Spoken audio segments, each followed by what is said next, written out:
then we will transition it from, you know, Prohibition US to like Mad Max sort of. Have you seen the trailers for that movie, the Steven Jackson or Peter Jackson movie, the Living Engines or Mortal Engines? We'll do that. Cities are basically big ass motor vehicles. Yeah, slash BioShock Infinite, and we'll fly the dodecahedron around like Columbia. Oh my god. Terrified. And take over the world. Because literally. I do not think that, like, the Alolan region has mechs. As far as I'm aware, no other Pokemon region has mechs. I mean, I suppose technically the Kalos region has that giant Doomsday Cannon. Wait, there's a Doomsday Cannon? Oh yeah, in the Kalos region. Basic lore: 1,000 years ago, a great war was waged, and then the king, AZ, did a thing and made a big cannon go boom. Yep. And war ended. Megastones are a thing now. Oh. Maybe we should go take a vacation real fast over there and steal it. AZ somehow is immortal, but he is forever sad boy because his pet flower died. Right. Didn't he have to sacrifice a bunch of Pokemon to power it or something? Yeah, because infinite energy or... That's Warhammer 40k, I think. 1,000 Psychers a day to fuel the Emperor. I can't remember what they call it. I think it's infinite energy, or they call it the Azoth or something. It's a whole bunch of, you know, alchemy mumbo jumbo. But yeah, basically, it's Pokemon Spirit. By the way, we've been live for about 4 minutes. Oh yeah, I'm full on into this lore discussion to basically say, you know, Megastones, how they work. That's using dead Pokemon. Like that is using the souls of dead Pokemon to make your life Pokemon stronger. Still not as bad as the Pokemon Candy and Pokemon Go.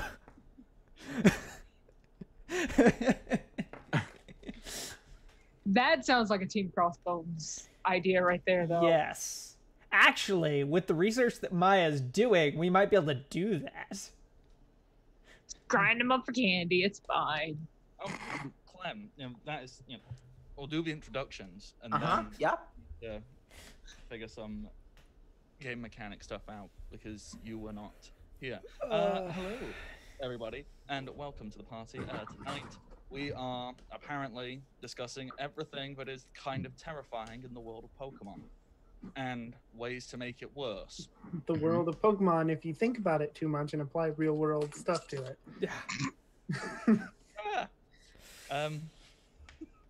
So, if you want an actual name for what that is Pokemon Tabletop Adventures.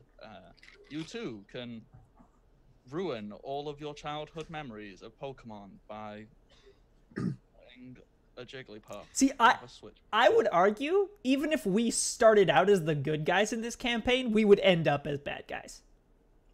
I think that this world and system just encourage that. Well, that and the thing is the game kind of proves that the world of Pokemon only really works within the rules and limitations that are applied to you in the games that you play. Yeah. Because without those limitations, you can do anything, and when you can do anything, look, I have a Pokemon that can teleport me anywhere. Right. Clementine is the purest character here, and she can still Mega Punch. And also destroy an apartment full of people. Yeah. Just hugging the building, it's fine. Yeah. Well, then I was saying in the chat too, like this, all of the criminal teams you face have to be incompetent, because if they succeeded, like really, really bad stuff would happen. Yeah. See, I have recently started rereading the Pokemon Adventures manga, and I could get into a really, really long discussion about how the world of the video games and the anime and all of that, that's almost... That is, well, like Teddy said, you know, that only functions, it's almost as if, because everybody has agreed We only function to this level. You know, it's a sport, it's good-hearted, and everyone is a good person. Yes. No, don't question it. It's almost to that level. Like, and even the bad people agreed to follow the rules to some level. Like, you beat me in a Pokemon battle, I'll just back off as if... And give you money. Right. You beat me. Here's $20, kid. Right. You know what?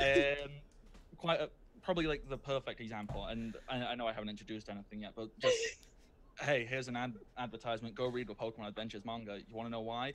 Because Bruno, yes, Bruno, the big dumb meathead member of the original Elite Four. Yeah. He's a freaking genius. What he does in the manga is before any battle starts, he makes sure that he can get there beforehand, and he lays his Onyx out as the battlefield, so he begins the fight with his Pokemon already out to disarm his opponent. He also then puts his Pokeballs on nunchucks. He throws his Pokeball out. Oh my god! He can throw it out further and get closer reach to get his Pokemon closer to the enemy. In the Pokemon Adventures manga, Pokemon battles are not a sport. It's not fun. They are basically stand battles from JoJo's Bizarre Adventure. It is basically judge your opponent, and the smartest person wins. Whoever's got the best connection, whoever knows that, they win.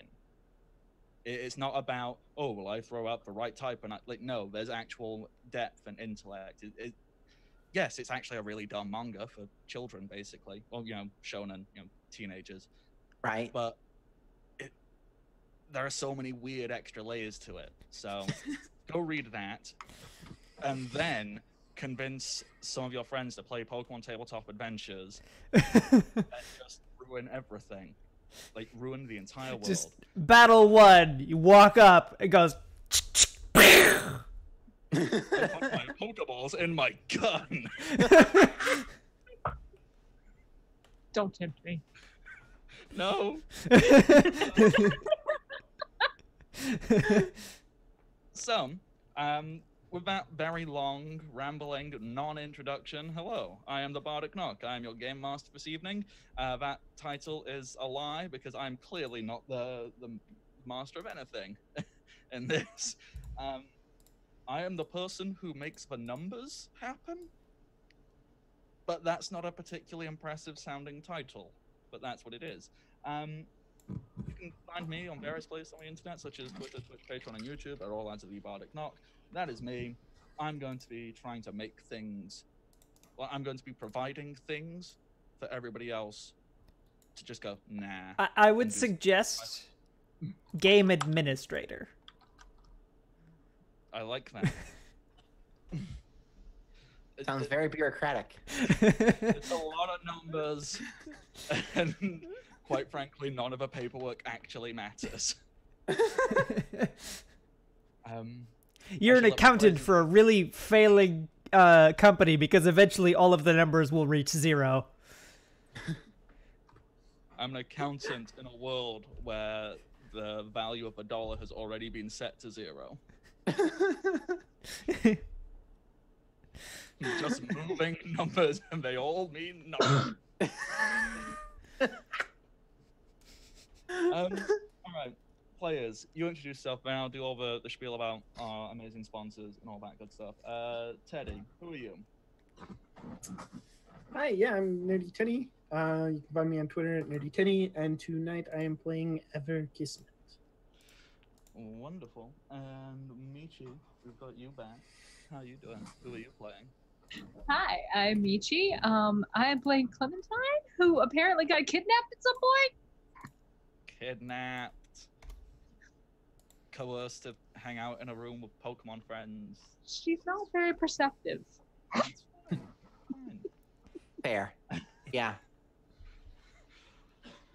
I just had a train of thought like, oh my god, no, I can't say that out loud because it's really bad. Because essentially Clementine got coerced to go and pet a stranger's puppy.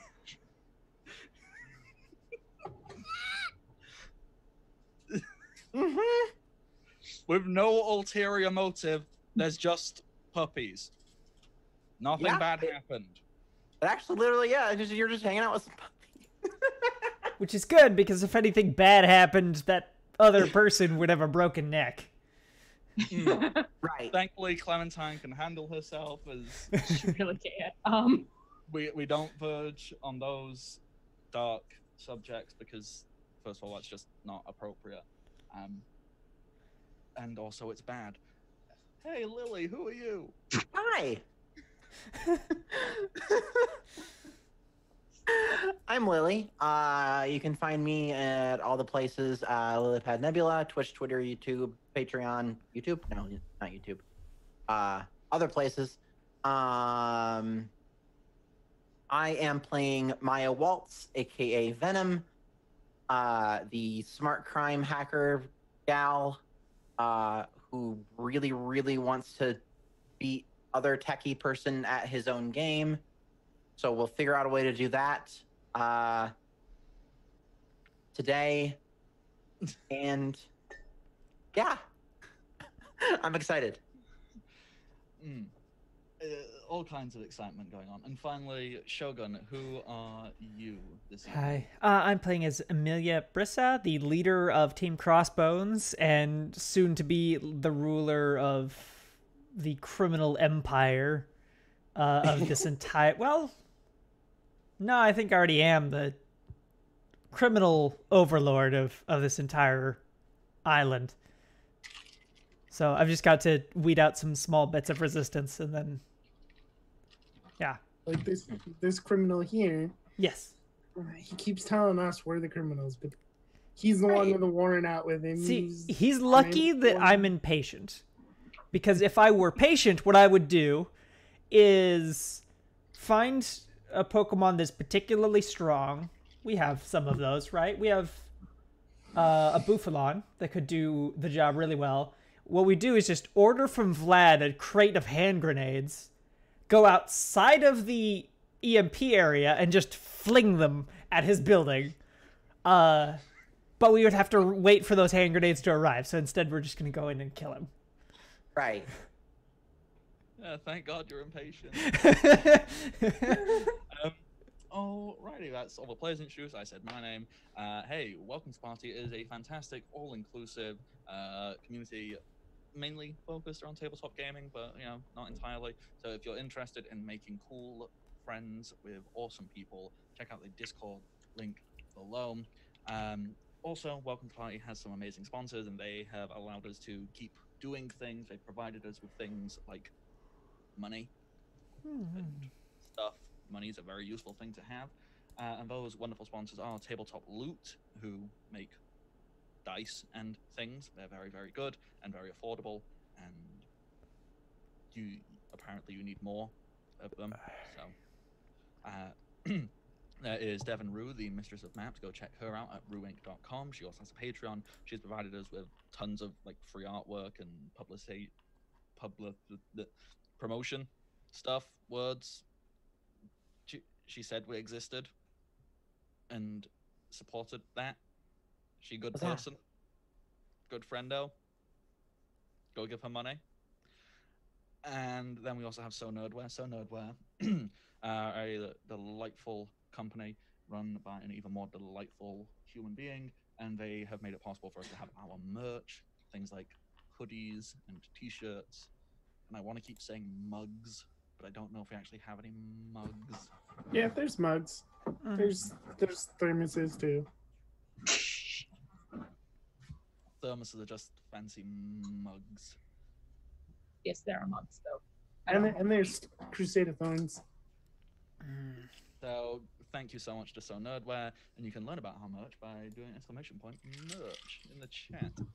I have no idea because I am not a tech person. I am no Maya. Welcome to Party. You can follow them on Patreon. Well, you don't follow on Patreon. You give money on Patreon. Go give money, because money are good. Money are your friend, our friend. Money good. Please give. Yes. There's a reason I'm not in sales. You can follow Welcome to the Party on Twitter, which is @WelcomePartyRPG.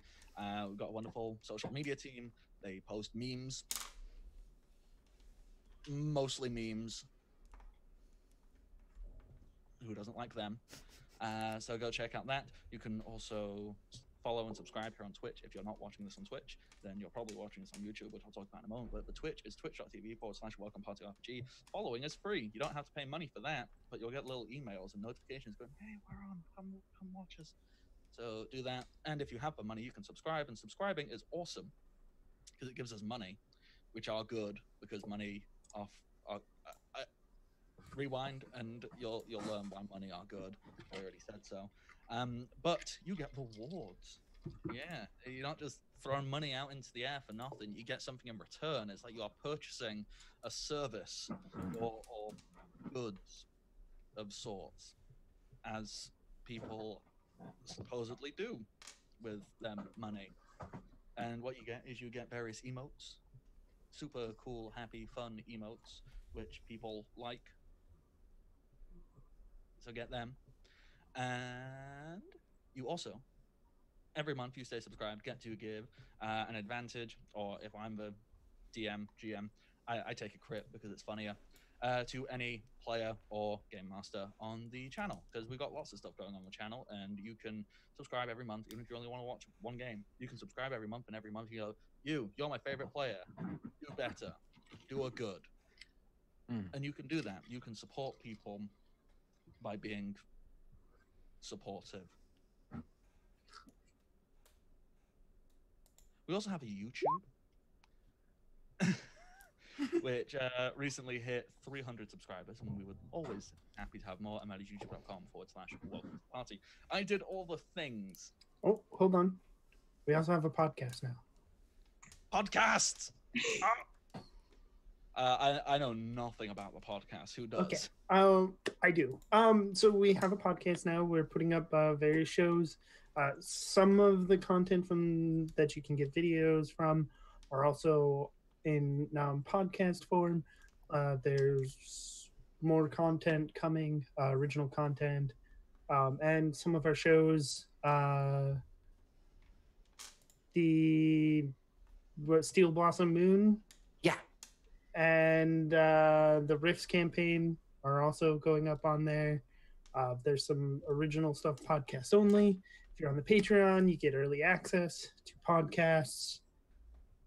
And otherwise, everything you can find everything on Google, iTunes, or rpgwelcomeparty.podbean.com.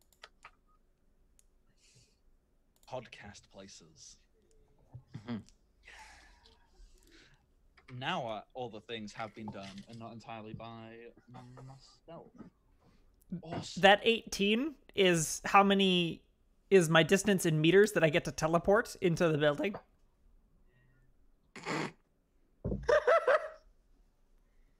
All right.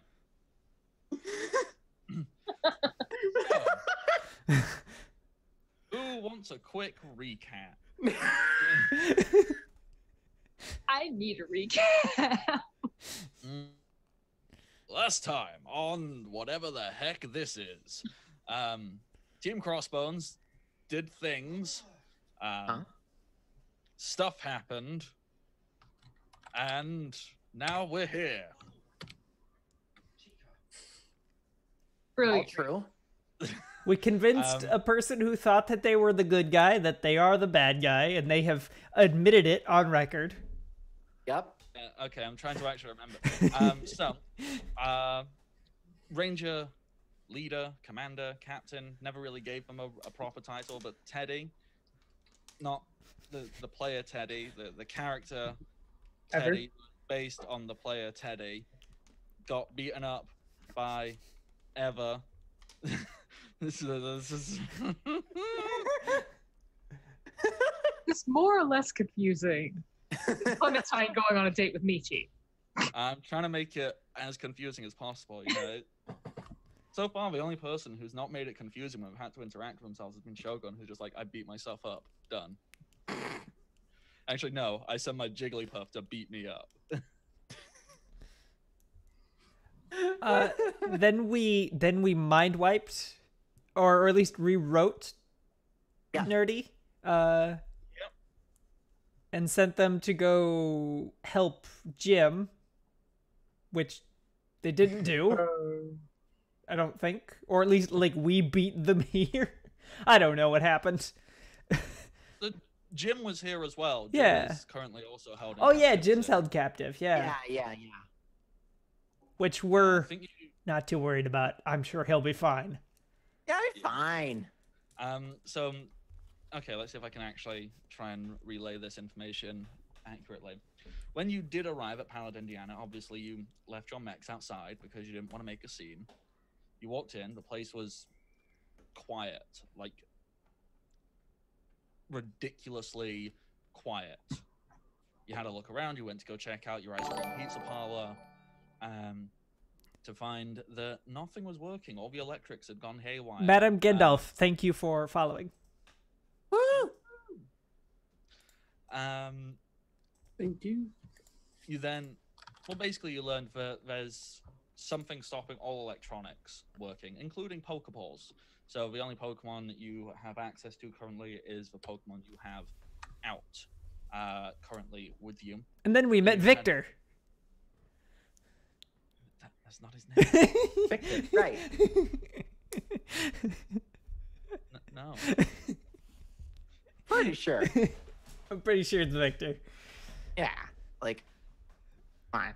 Fine. You met the person you know as Victor. The supposed gym leader of Palad, Indiana, who is a just and righteous type of fellow who is basically like, all right, allegedly, I'm playing you criminals at your own game. You think you do crime? Me stop you crime. Wait. Yeah, shut up. That worked. And then you told him he's a criminal. Yeah, because he is. And then he was like, fine, whatever. By the way, I've got your friend. It's like kidnapping, you're a criminal. Yeah. It's simple. And that friend would just so happen, well, aside from Jim, Jim is in a separate location. Well, Clementine, who has, I'm assuming, no idea she's currently kidnapped, is, let me just ping to where Clementine is. Yeah. Clementine, you are in a very nice-looking room.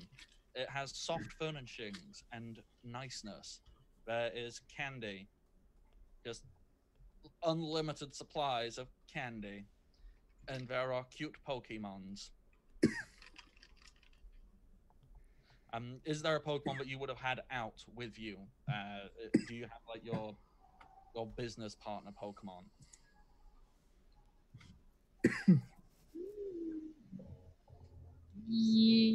No. Oh God, I forgot the other thing you did last time. Not for traveling. You finished developing your stims. Yeah, yes, that's why I teleported. Yeah. So yeah, I managed to convince the professor of the area to help us develop human TMs. That's right. I forgot that I learned Grudge. Yep. So now we can use Pokemon moves. That was the thing, Michi. I would like you to have a little think about. What Pokemon move would you like Clementine to learn? Obviously, you don't know it now. Ooh, could we say that I have Clementine's like syringe on me? Yep, sweet. That's what I'm saying. Basically, when the team meets up with you, you can get injected and you can learn a Pokemon move. Mm-hmm. I mean, I already know 4, but okay. Well, now you can learn any Pokemon move. Right, yeah. Like, this is like, you just go pick one. Okay. Yeah. Also, really quick, a thing, because we, at the end of the last session, we went out of the EMP area I swapped out a Pokemon, and, Ever put out a warrant for yeah, for Victor's arrest, and I forgot that you could Victor. And then I also made a massive media. Actually, no, I have people I can delegate to. I basically just relayed everything I need to our PR person to publicly post on everything that the gym leader here, Victor is what we're going to call him now, has kidnapped the beloved Clementine. Clementine, who's your second in command? Because you're the PR person. Who covers when you're away? I don't think we've thought about this. Yeah, I think that was probably my job to assign someone. So I assigned someone who... I want to believe it's for Shiny Mew. Yes. It doesn't do anything. You've taught it how to take selfies. Okay, then the third in command on PR is a person who is extremely obedient, but also the opposite of Clementine and completely morally corrupt.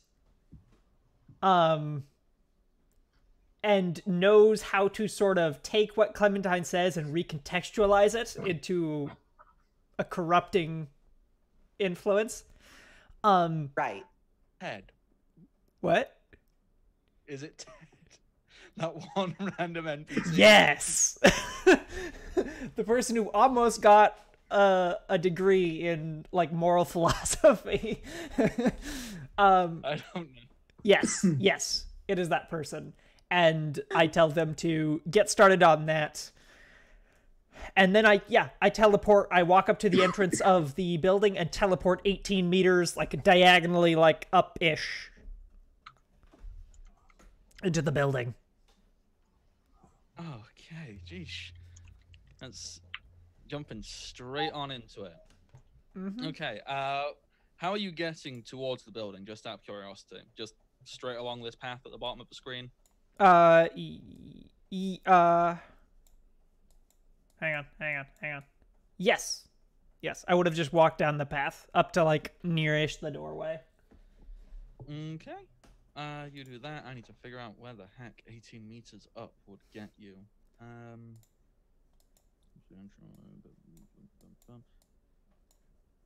Which diagonal are you taking?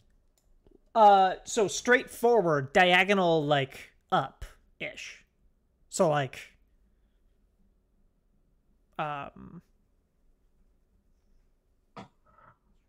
yeah, trying to go up a couple stories and also forward a couple stories. Or not a couple stories, but, like, some Like distance. in Connect 4. There. Yeah. Yes.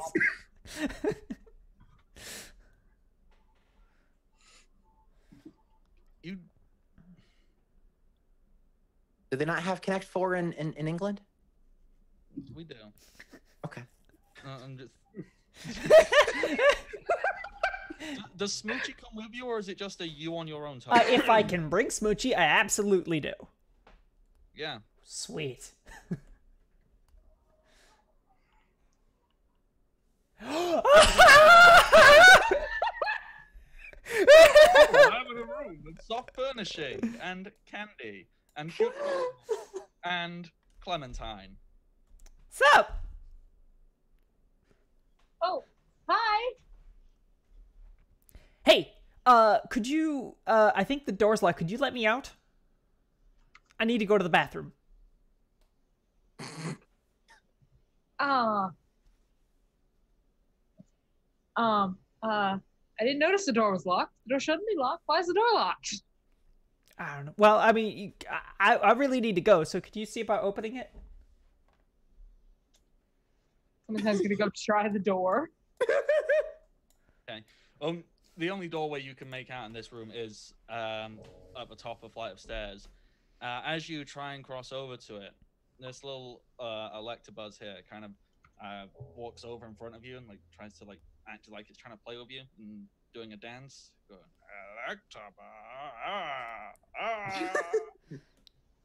I'm going to pick up the Electabuzz, move it behind me, and then go up the stairs. Oh.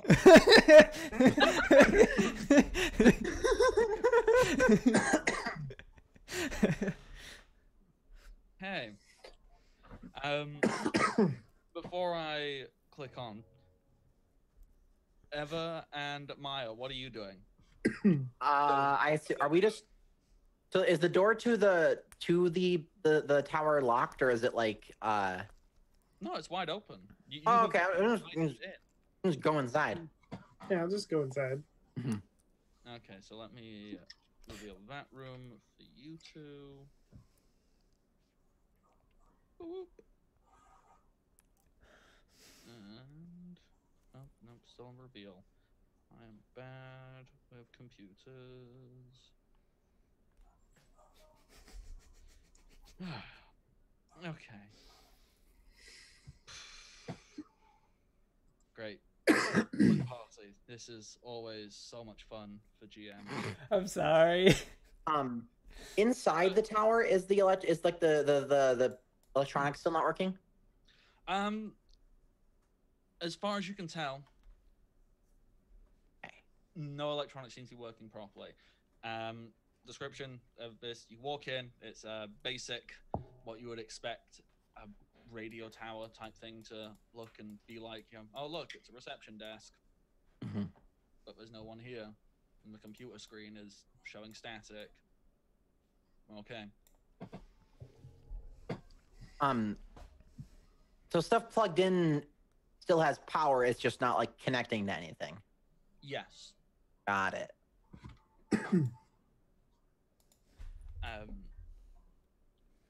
When you get in, is your plan go? Oh, hey, look, stairs. Let's go up a stair. So. I would like to.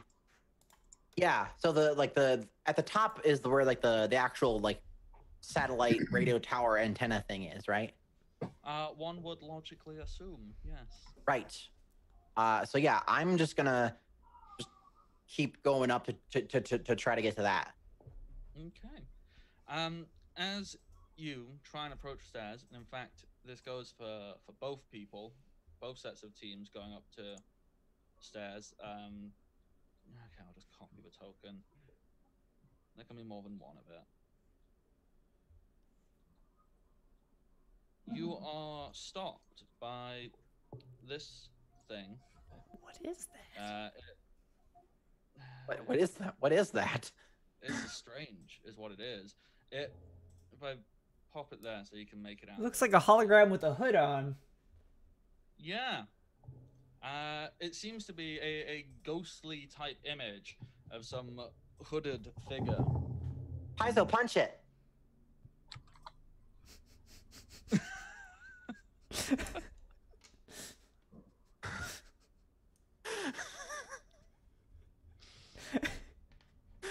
I mean, it tries to talk to you, but no, never mind. You punch it. Huh? Bardic, we love you. Wait, okay, does it try to talk to us? Oh yeah, but if your instinct is to punch it, you can punch it. I'm not going to stop you.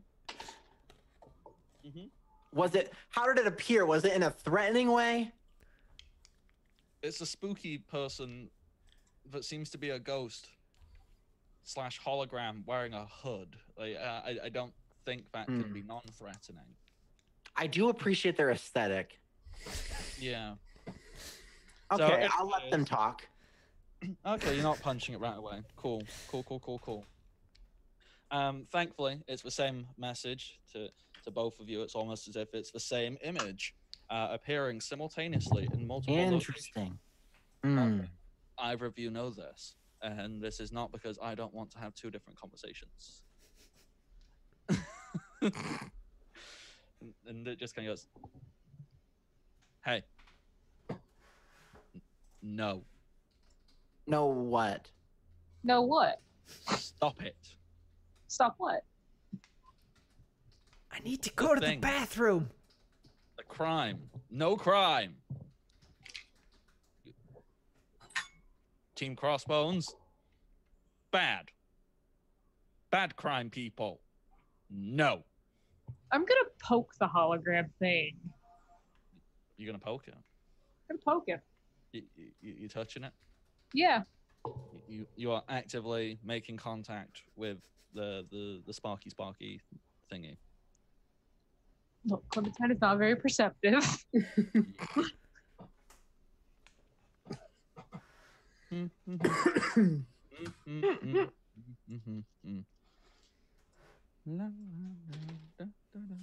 that was an abysmal roll. You take 10 damage as if this was an electric type move. Ow! Paralyzed. I don't know how paralysis affects trainers. I pat her on the head and she's fixed because I can do that. I'm a medic. Well, that wasn't very nice. Yeah. This proves that you are a crime. My sparking justice doesn't affect those who are not crime. Wait, no. You attacked me, and I'm the one doing a crime. You physically made contact with me without asking my permission. I believe that makes you the criminal. You entered my personal You look like space. a hologram. I was making sure that you were here and not a recording. Well, I am a hologram. So we're By the not way, touching you. So the same conversation's happening to us. Oh yeah, you're getting the exact same conversation. Okay, just making sure. All right. Yeah. So I lean over. Are to these Ever your and, like, Pokemon? Yeah, this is getting us nowhere. I am not going to answer that. Smoochie. That one. I point at the blue one. The little squirrel? Yeah. Pachirisu? Yeah. Also known as Adorableness? Yeah. Mm-hmm. Wait, no. Wait. And Smoochie grabs it by, like, the fluff of its chest and holds it off the ground. And holds her switchblade close to it, but doesn't do anything yet. This is a threat of violence. That more crimes. Clementine is gonna walk through the hologram. Just towards the door. Okay. This time, as you just walk through it, you can walk through it. 0 resistance. You get another electric shock this time for a little bit better. For 25 damage, and you are paralyzed. I reach up between the legs of the hologram and tap Clementine with 2 syringes. One curing the paralysis, and one giving Clementine whatever TM she has chosen. Oh god, I don't know yet. Okay, well you can worry about that later. Maybe there's a delayed effect. Yeah. Well, it needs to grow an organ inside of you. It's going to take time.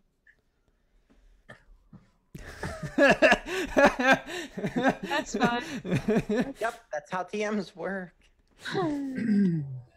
Genetic modification. Yay! So yeah, after walking through this thing, visiting a little, getting a little bit of a shock, gonna try to open the door. Okay, yeah. You can open the door at the top of the stairs and just walk on through it. Huh. Okay. As you get to the top of the stairs, you find yourself on a rooftop. It's windy. Question. It's intense. Yes. So Clementine can no longer see the blue squirrel? Oh god. Clementine can no longer see the blue squirrel. Oh no. Okay. Once it is a red squirrel, Smoochie just tucks it underneath that coffee table.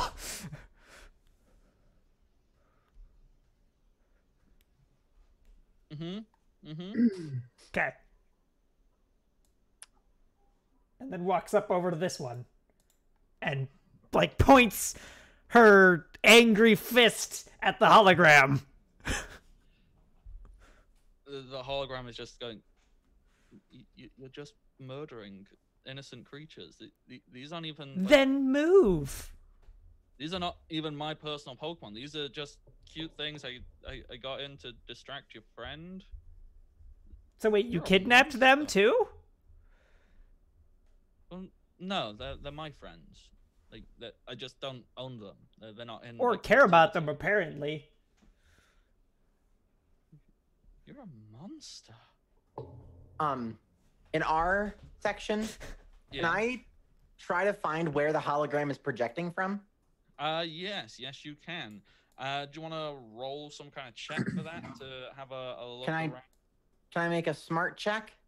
Yeah, smart check sounds fine. Okay, smart check. Here we go.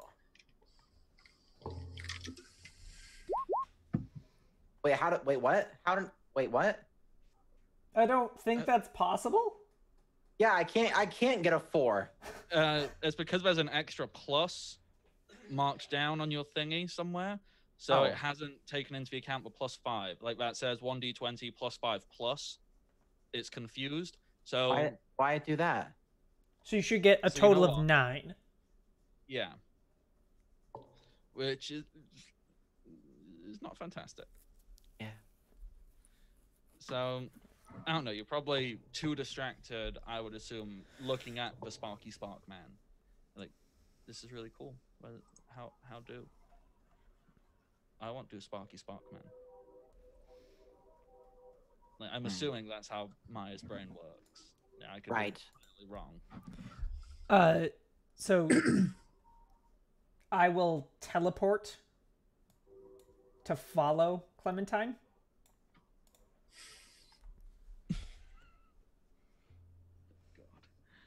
God.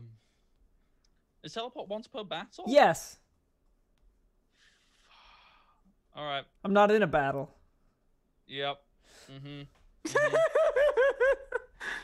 I'm assuming that all of the cute, friendly Pokemon are not. No, I just killed that one. Just the one. Just the one. Okay. But it's totally his fault. Right. Poor little squirrel.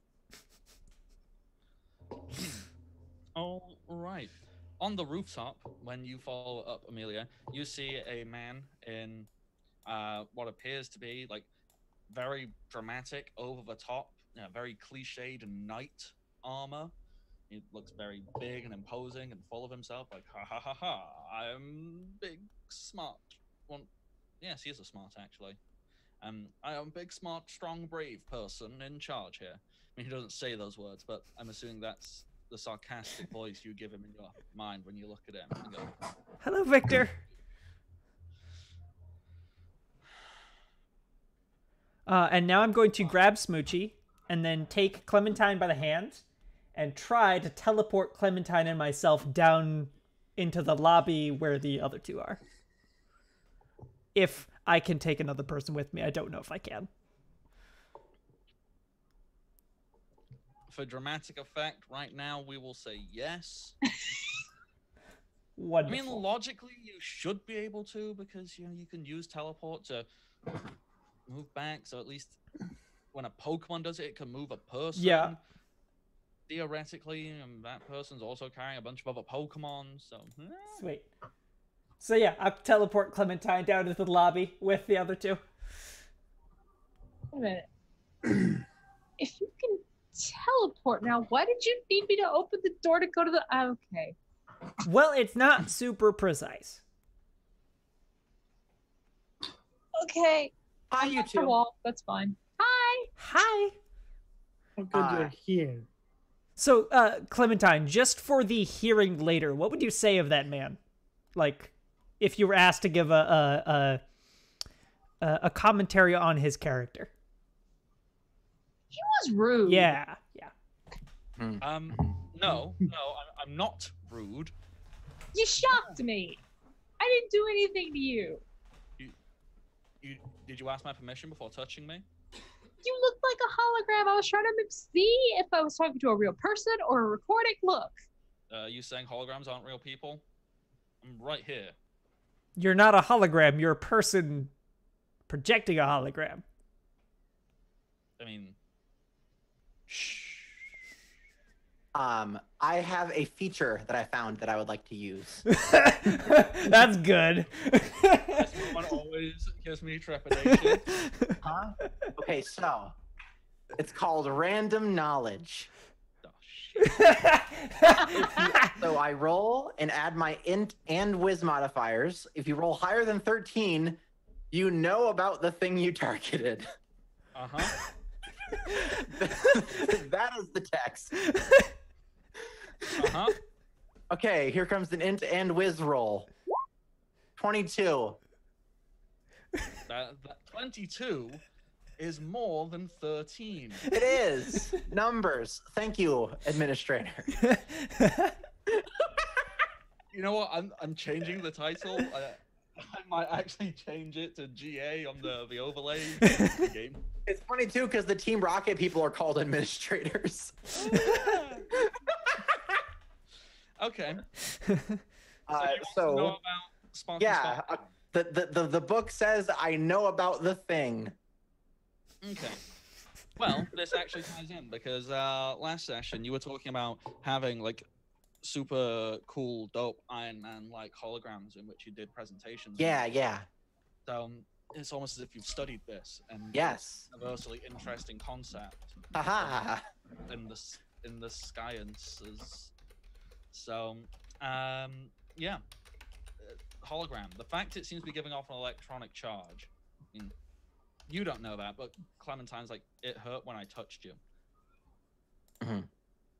This is very high tech.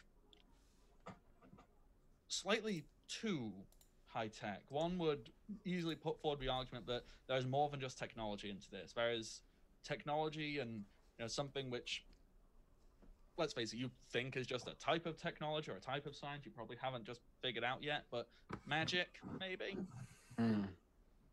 There's something going on in there. Because a hologram shouldn't have a touch. So... Right. Whatever this is, well, it's a hologram, but it seems to have some physical presence as well. Ever. Can Yes. Gothy move it? I bet it's light. Nova, move the hologram. What do you want Nova to do with it? Throw it across the room. Yeah. You can do that. This hologram weighs nothing. Just thwomp. Throw it out the room. Sweet. Because it'll phase through the wall. Sweet. Oh, there we go. Existence. Interesting. Let's go before it comes back. Yes, upstairs. Up the stairs. Okay, let's reveal Whoop, whoop, whoop, whoop, whoop. next area. Do.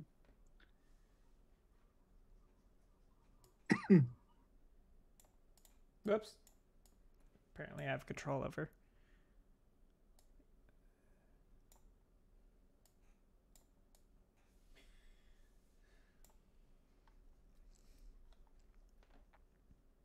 Oh, we're over here. Never mind.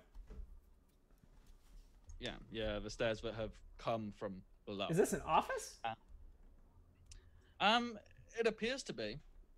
At least, you can see a bunch of desks with computer screens. A lot of the desks are set up with, microphones nearby them, and they seem to have like a vague booth aspect to them. Logically, this is where they get a bunch of people to do the radio shows. Except it's more set up in a casual podcast-like format because it's hip and with the kids. Right. And not because I didn't know how to design radio booths. All right, well, It's fair. we can move our people in here later when we take over. Do any of these computers look better than the others? Define better. Like, is there like 4 of them that are like all the same, and then one has like more decorations on it, or like bigger, or I mean, I'm seeing it. Are they all the same computer? I guess is what I'm asking. they all appear to be the same computer, but each one has got separate decorations on them. There's one which is kind of like been painted a bit like pink and has pictures of Jigglypuffs on it, and other cute things. And there's a little tagline saying Bob's beautiful Pokemon talk. Mm-hmm. And there's a poster of a very large and muscular male presenting looking person, shaved head, like face tattoo, holding up like a little smoochum. So obviously there's a radio program in which a very large masculine looking person just talks about cute Pokemon. Okay. Right. I got an image in my head that I need to make reality, which is Smoochie goes over and steals those stickers of Jigglypuffs and sticks them to herself. So you have a Jigglypuff with stickers of other Jigglypuffs attached. That's it. That's disconcerting.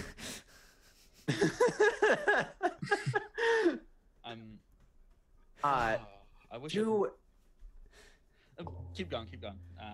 I look. Hey Victor, do you still hear us?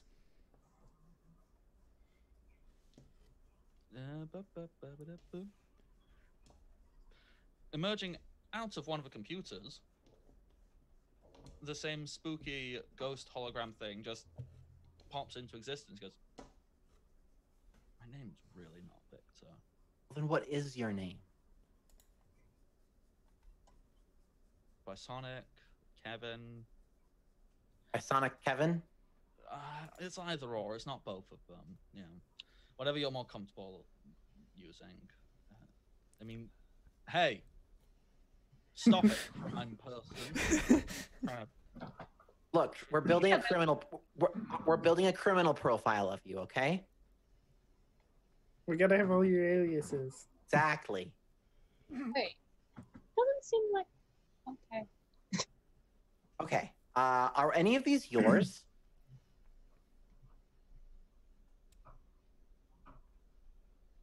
I can't hear you.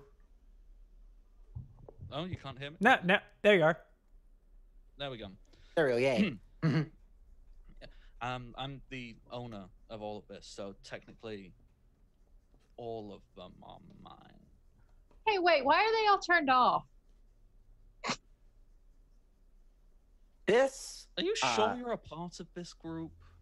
Because you know, when I was holding you captive, you really didn't seem to have any clue about any of this criminal stuff. Why were you holding me captive? That's just mean. I thought you were just giving me friends to play with, but you were kidnapping me? This toxic influencer has delusions of grandeur and is trying to take over our business. Why would you do that? Why would you just kidnap people? Because I thought you were a criminal. I was See, that's why there's due process and we don't tolerate vigilantes like you. Right. You I get it. Clementine is like about to cry over here. Hey, Even worse. You know what's really funny? You know what's really fun? Let's take the person who did a lot of work and put time and effort and thought into all of this. Yeah, let's take that person and make them out to be the bad guy in all of this, when all we're actually trying to do is make the world a slightly better, more fun, safe place. So, how does kidnapping factor into that? So, the hologram sticks out its tongue at you. Fine. I'm the bad guy. You want me to be the bad guy? Can I get that in paper? Want you to be the bad guy. Look, Fine. step one is Yeah. admitting your problems. Fine. Cool. Awesome. I am the bad guy. All right. Here. The hologram jumps back into the computer, and an Ampharos. Oh, where did it appear? They appear there. Appears right there in the middle of the room, almost as if it's been laid there for some kind of trap. Question: is there anything useful on the shelf? On this shelf? Like on either of these bookshelves things? Are they just books, random books? There'll be books, magazines, trophies, medals, awards. Oh, cool. That sounds awesome. Things one would keep as a Can radio station. can Gothitelle levitate everything on that with their telekinetic powers and throw it all at Ampharos? Most probably. What's the total weight that the Nova can levitate now? Oh, it's like... Isn't it like 5 pounds per level or something? Yeah, so it's 5 wow. times 50. Oh my gosh. Which is 2,500. So what you mean is you're going to levitate both of the bookshelves. Yeah, might as well. Oh wait, 5 times 50 isn't that? That's 250. No, that's still a lot. Jeez. Yeah, that's easily a bookcase's worth.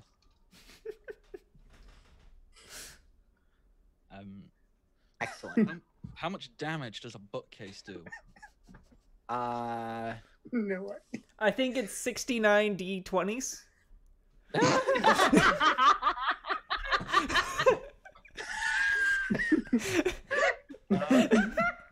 Nice. All right, let's do random. Roll me a D6.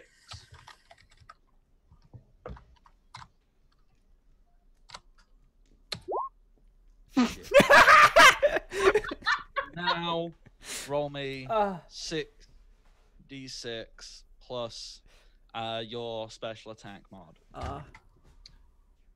6d6 plus special attack mod.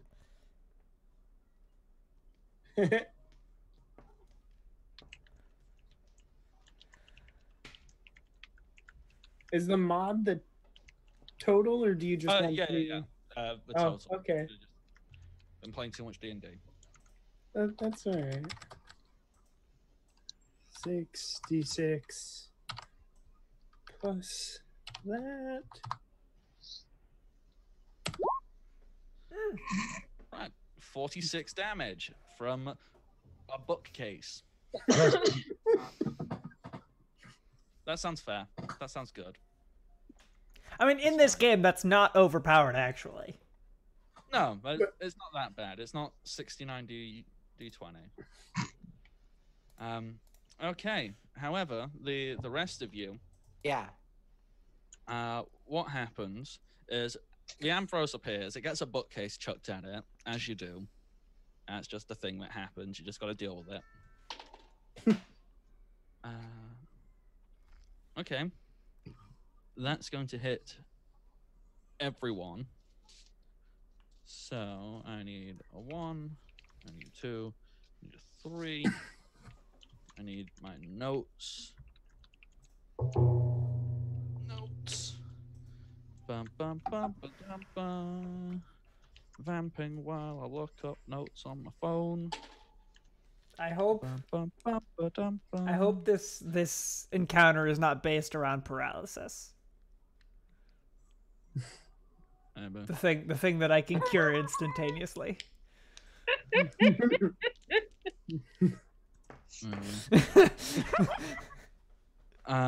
Okay, so everybody within 3 meters of Ampharos,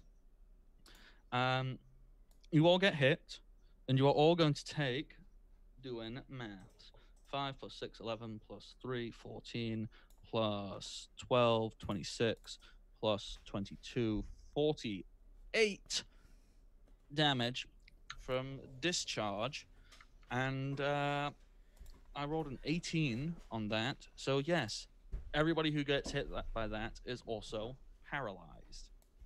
So everybody within 3 meters of Ampharos, which might be basically everybody. Not Clementine. Yeah, and not everybody Nova. Not Clementine. Yeah. So what does paralyzed mean in this game? You said 58? That was 48. 48 sounds about right, yeah. Wonderful question. What does paralysis do in this game? So let's look it up. Status afflictions. You know, I do this every time, and it never sticks. Okay, so first and foremost, your speed stat is halved. So that's fine. On the first round of paralysis, you need to roll 6 or higher on a d20, and then you can act as normal. And the rounds following that, you must roll 1 higher capping at 16. So, the next round you need to roll a 7, then an 8, then a 9, etc., etc., etc. On a failed roll, you can't move. Okay. So what if there's a move that can be used right now? Well, how so? What is it? Counter. Is counter only? I think counter's only a physical attack. It says just attack. Is it that consults attack for damage? So attack, not special attack. Yeah. Oh, okay. Because there's Mirror Coat, which is the special attack version. Got it. Okay.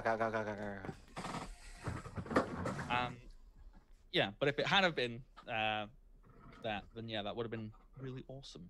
Gotcha. Okay. Okay. Well, what is everybody's speed? Well, right now, 1. Because it's cut in half. Right now. Let's see, 18. Yep, because you avoided it. Clementine doesn't have a Pokemon out. So, Clementine, what's your Speed is dex? halved? Yeah, and it's based on your Pokemon. Yeah. Okay, so my speed would be 9. Okay. Then, Clementine, since you do not have a Pokemon out, we're just going to go off of your flat dex. So what is your dex score? 19. 19. Okay, so the order is going to go Clementine, then Nova, then Maya, and I've forgotten what Lucario's called. Paizo? I think it's Paizo, yes. Yep. Then Paizo and Maya, then blah, blah, blah, Amelia and Smoochie, and then it's back to the Ampharos. So Clementine, you just watched all your friends get shocked. So the first thing, I'm going to try to throw out a Pokemon, and that's not going to work, right? Yeah, you can pull out a Pokeball and you can throw it, and it just goes. Whap.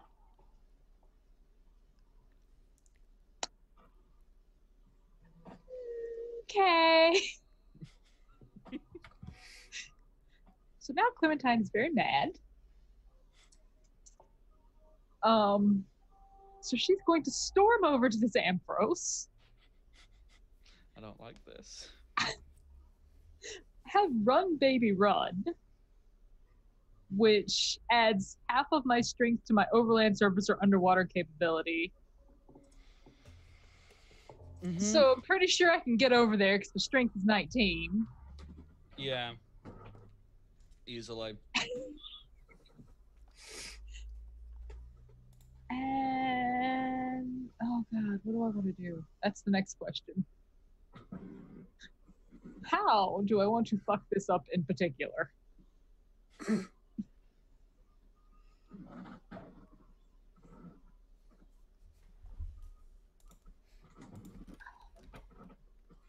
I'm going to use Focus Punch on it because Clementine can do that. Okay. I'm gonna give it a punch. Yeah, gonna just punch it for 71 damage. That's not too much, is it? Considering it already took 46 from. Okay, this Ampharos is. It is pushed. So, in addition, oh,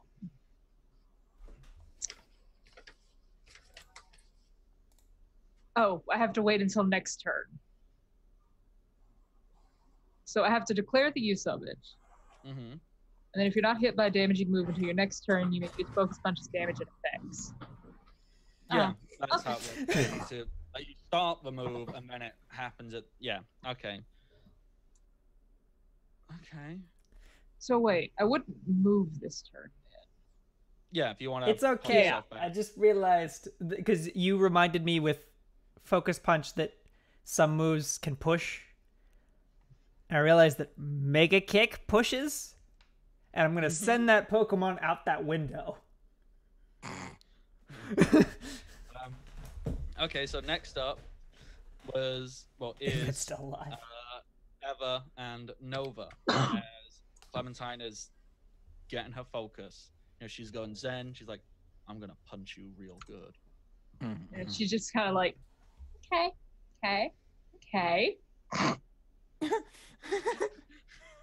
Twitch.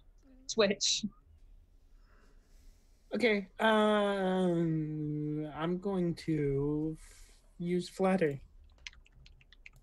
Damn. Flatter. If memory serves, that is you raise their special attack by 2 stages, but also confuse them. 1 combat stage, and yeah, then it confuses them. Shit, because confusion in this game is so broken. It is. Yeah, everything else is balanced. What was it? A tentacle that killed itself with confusion in the tournament? Many things kill themselves with confusion. See, it makes me really want to avoid caves in this game because confusion and caves suck normally, and going into a cave in this game would be the worst. Yeah, just 20 Zubats all going. Yeah. All right, so the Ampharos is confused because I don't know, the big spooky golf Pokemon blew it a kiss or said you look fantastic. I don't know. It flattered them. It flattered the sheep, dragon, lighthouse, like whatever the heck Ampharos is meant to be. It sure is something. Pokemon's weird. I know what it is. It's a creature that will soon that is currently in need of a will. So, following the lady goth person flattering the sheep dragon lighthouse, what does the Anubis hound, the bipedal Anubis hound with spikes coming out of its hands do? It will use said spikes to use to like do some flip kicks and go over to Ampharos and is gonna use Drain Punch. Nice. Before you do that, wait, did you avoid the paralysis? I forget. No. Okay, right. So then D20. Yeah, just flat D20. If it's 6 or higher, you're good to go. Okay, I'm back in. Roll 20 just refreshed on me for some reason. There we go. Oh yeah, you're good to go. Okay, let me go back to my sheet. I can roll Drain Punch. Boop. Do that punch. Dang it! That's a big hit. But the attack. As long as it's over your accuracy check. Yeah. Yeah, you got. Oh, really? Yeah, you need to beat 2. Wow. Yeah. Oh, it's real easy to hit in this game. Yeah. That's redonkulous. Yeah. Yeah. Okay. Remember, most Pokemon moves have a really high chance of hitting. Okay then, never mind. No, this thing's evasion doesn't even get it up high enough. So no, never mind. Because I didn't give it. Okay. Yeah. So Paizo goes up, like throws back and punches, and then however Drain Punch works, whatever weird like key flows back from Ampharos into Paizo. Paizo gets 40 HP back. Yeah. And this Polo Ampharos is not looking good. It's kind of like. Oh, it's still alive? It's gone like. No. Ow. Ow, ow, ow, ow, ow, ow, ow, ow. Mistakes have been made. Mistakes have been made. So I would like to cure Smoochie of paralysis. Mm-hmm. And then tell Smoochie to use Double Slap. Uh-huh.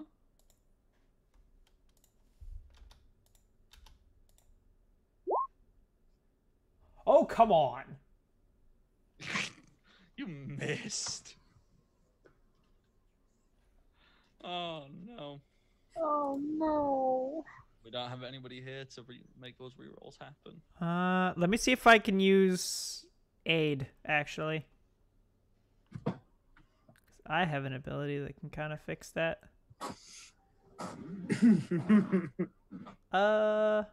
Nope, it's only on trainers. Nope, that misses. Okay, so Smoochie just goes ha ha ha ha and doesn't do much. Yep. Okay, what do I need to roll to try and not punch myself in the face? Confusion. Yes! I don't punch myself in the face. Nice. Nice. Nice. Oh god, it doesn't know what to do. Like, that's not going to do much. It can't discharge again.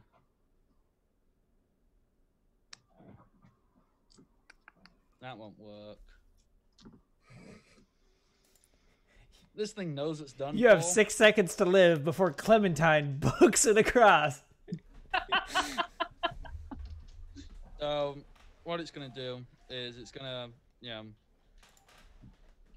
take a wild swing at something, basically.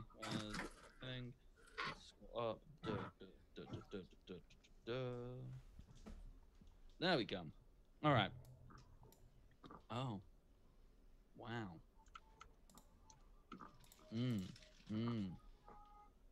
Yeah, all right. How cruel. Yes, this Ampharos is that cruel. / desperate. The Ampharos is going to maneuver itself to get around little old Lucario here. Line itself up. And it pulls its tail back. Its tail begins to spark and look. It seems to look longer and more lizard-like as it kind of pulls and swings it round. Okay, a 17. That'll most definitely hit. Oof, this is harsh. As it slaps the Lucario. Meanie pants? With Dragon Tail. Which, Lucario. Yeah. You are pushed 40 meters. Being expelled. And that's why it positioned itself. It's slapping you out the window. That's gonna flick him into the water, isn't it?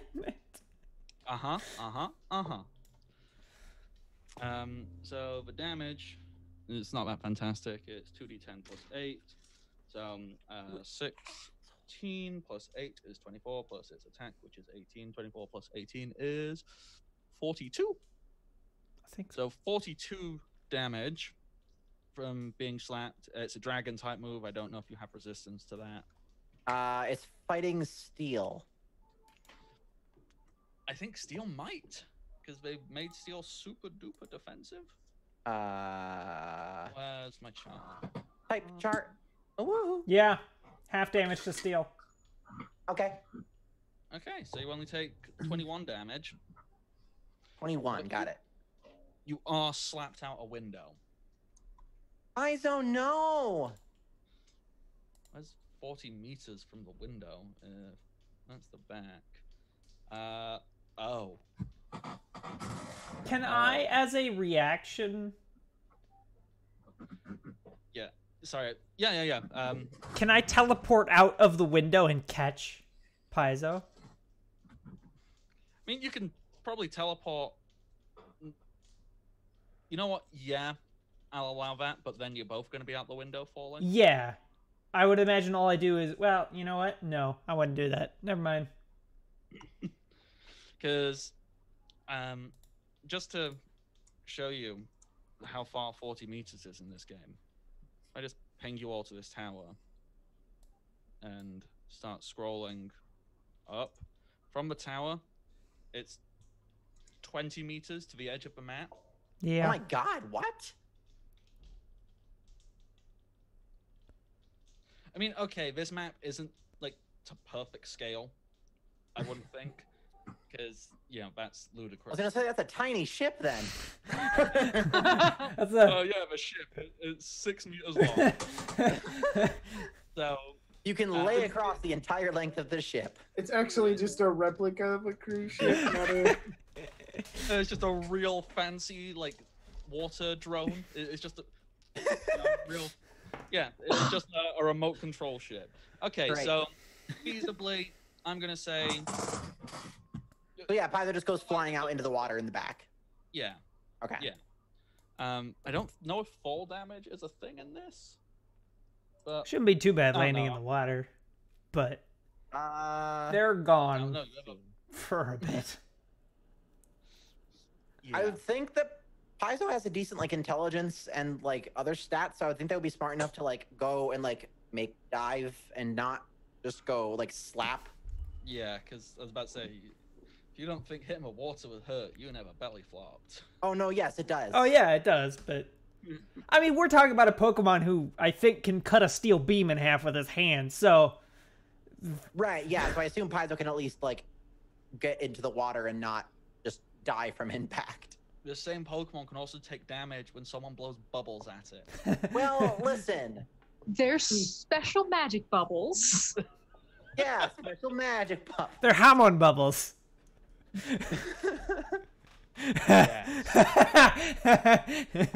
It all ties back in. We don't make pointless references, I swear. No, all references to Jojo's Bizarre Adventure are pointless. Okay. That doesn't mean they're not fun. Yeah, okay, so no damage, but essentially Paizo's been knocked out of the combat. Yeah. That's fine, because the Ampharos is literally one hit away from being dead. So It's about to get focus punched. So Oh yeah, it is. If that has enough momentum, that'll probably send him through the wall.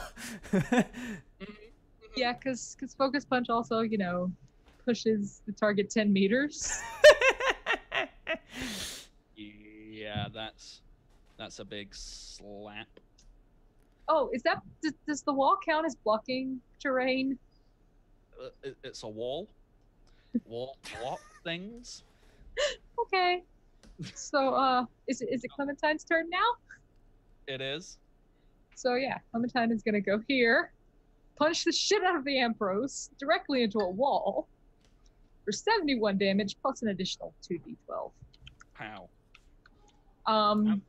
Because it pushes it 10 meters, and then if the target is pushed into blocking terrain, it takes an additional 2d12 damage. Do you want to roll the additional 2d12? Yep. You already did. 12 on top of the 71 you previously rolled. Wowzers. This Ampharos, you can see a big indent in the wall. This is a big, thick wall. This is a proper stone, solid concrete slab. So it hasn't gone through, but it has been pushed far enough in that, you can't see the Ampharos anymore. This is a good 2-3 foot worth of concrete that's part way into the wall. It's not moving. There's no sounds coming from there. Yeah. It's having a sleep. Yeah. It's very asleep, yes. I just look at the hologram, raise an eyebrow.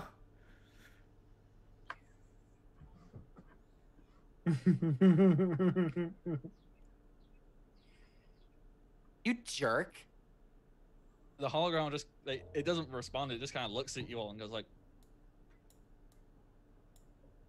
it gets its little cape and swishes it over its face and goes, Woo. Wait, Maya, why are you upside down? Oh, I'm looking out the window. Oh, okay. To make sure Paizo's okay. yeah, you can see your Ampharos. Not Ampharos. The Ampharos is gone. You can see Lucaria. It's just kind of bobbing in the water. Gives a little wave. Hey, buddy. We'll be down in a second. I'm assuming you go down, get it, and then continue. Yeah. You're not just gonna go, screw it. We'll be one team member down. Right. Yeah, especially since I can't bring out another Pokemon. Yeah.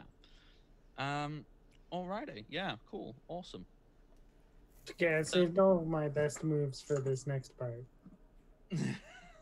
Yeah, me too. I think bookcase was the best. So basically, I'm gonna tell Smoochie to the moment, or kind of have as a held action, to the moment we see the dude on the roof, I'm going to Mega Evolve Smoochie. Oh god.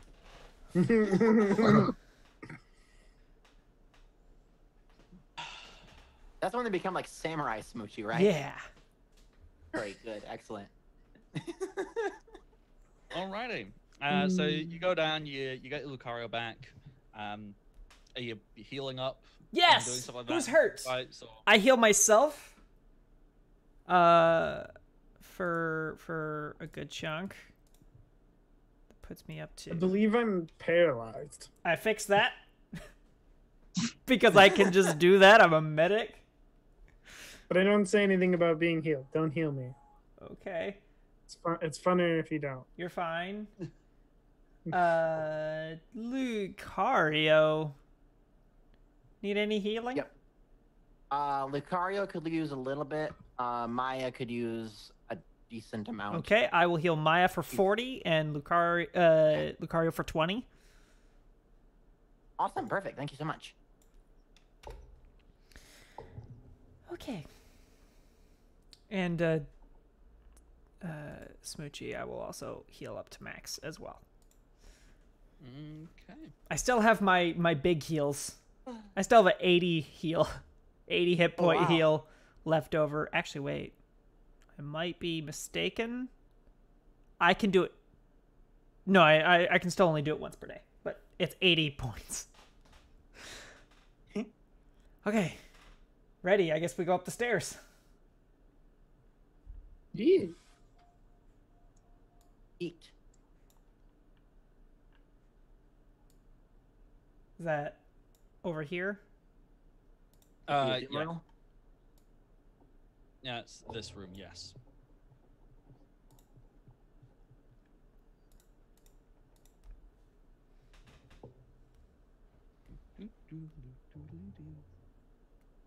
Yeah, no time for talking this time. All right. To immediately stab the first thing we see. The description, you walk up, you see a cute blue bunny thing, a little dance, and you also see a big yellow-furred, I think it's meant to be like a big gorilla. I don't really know what Electivire is Been meant to paralyzed enough today. Stab, stab, stab. be. It's just kind of there going... Clementine is just charging for the stairs. Like, nope, fuck this. I'm going up. I'm going to take care of How that. much does Esmer weigh? Probably not 250 pounds. Also, are there See, windows? I was just wondering if I can just pick it up and throw it down the stairs and just it. To be fair, yeah, you could. Cool, I'm gonna do that. I'm just gonna toss it back the way it came. The hologram's just kind of there, like, come on. You kidnapped me! Stop, stop, stop, stop, stop. Smoochie is on the face of this gorilla thing, holding on to the fur of its face with one hand, just stab, stab, stab, stab, stab. I mean, I'm okay to just skip this combat if you want. I can roll if you want. That's fine. I think it's funnier if we don't. Okay. Clementine is just really upset because she feels like she's been betrayed by someone who was being nice to her.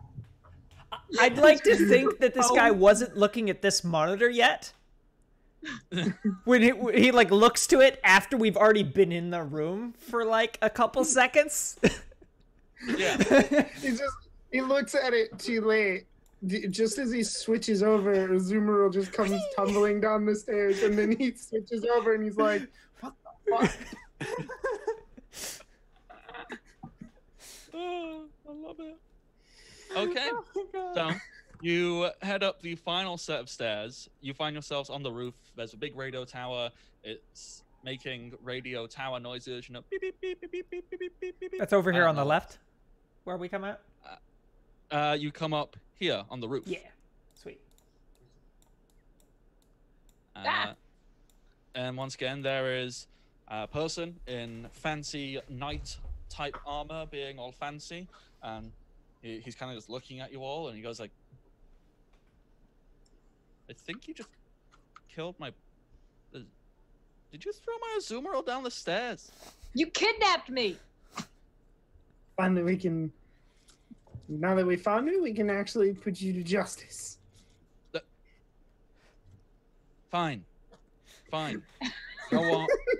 I'm really bored of trying to tell you that I'm the good guy, so... Alright. I'm the bad guy now. I'm the villain. So you know what? You know what villains do? You know, I'm gonna punch him in the face.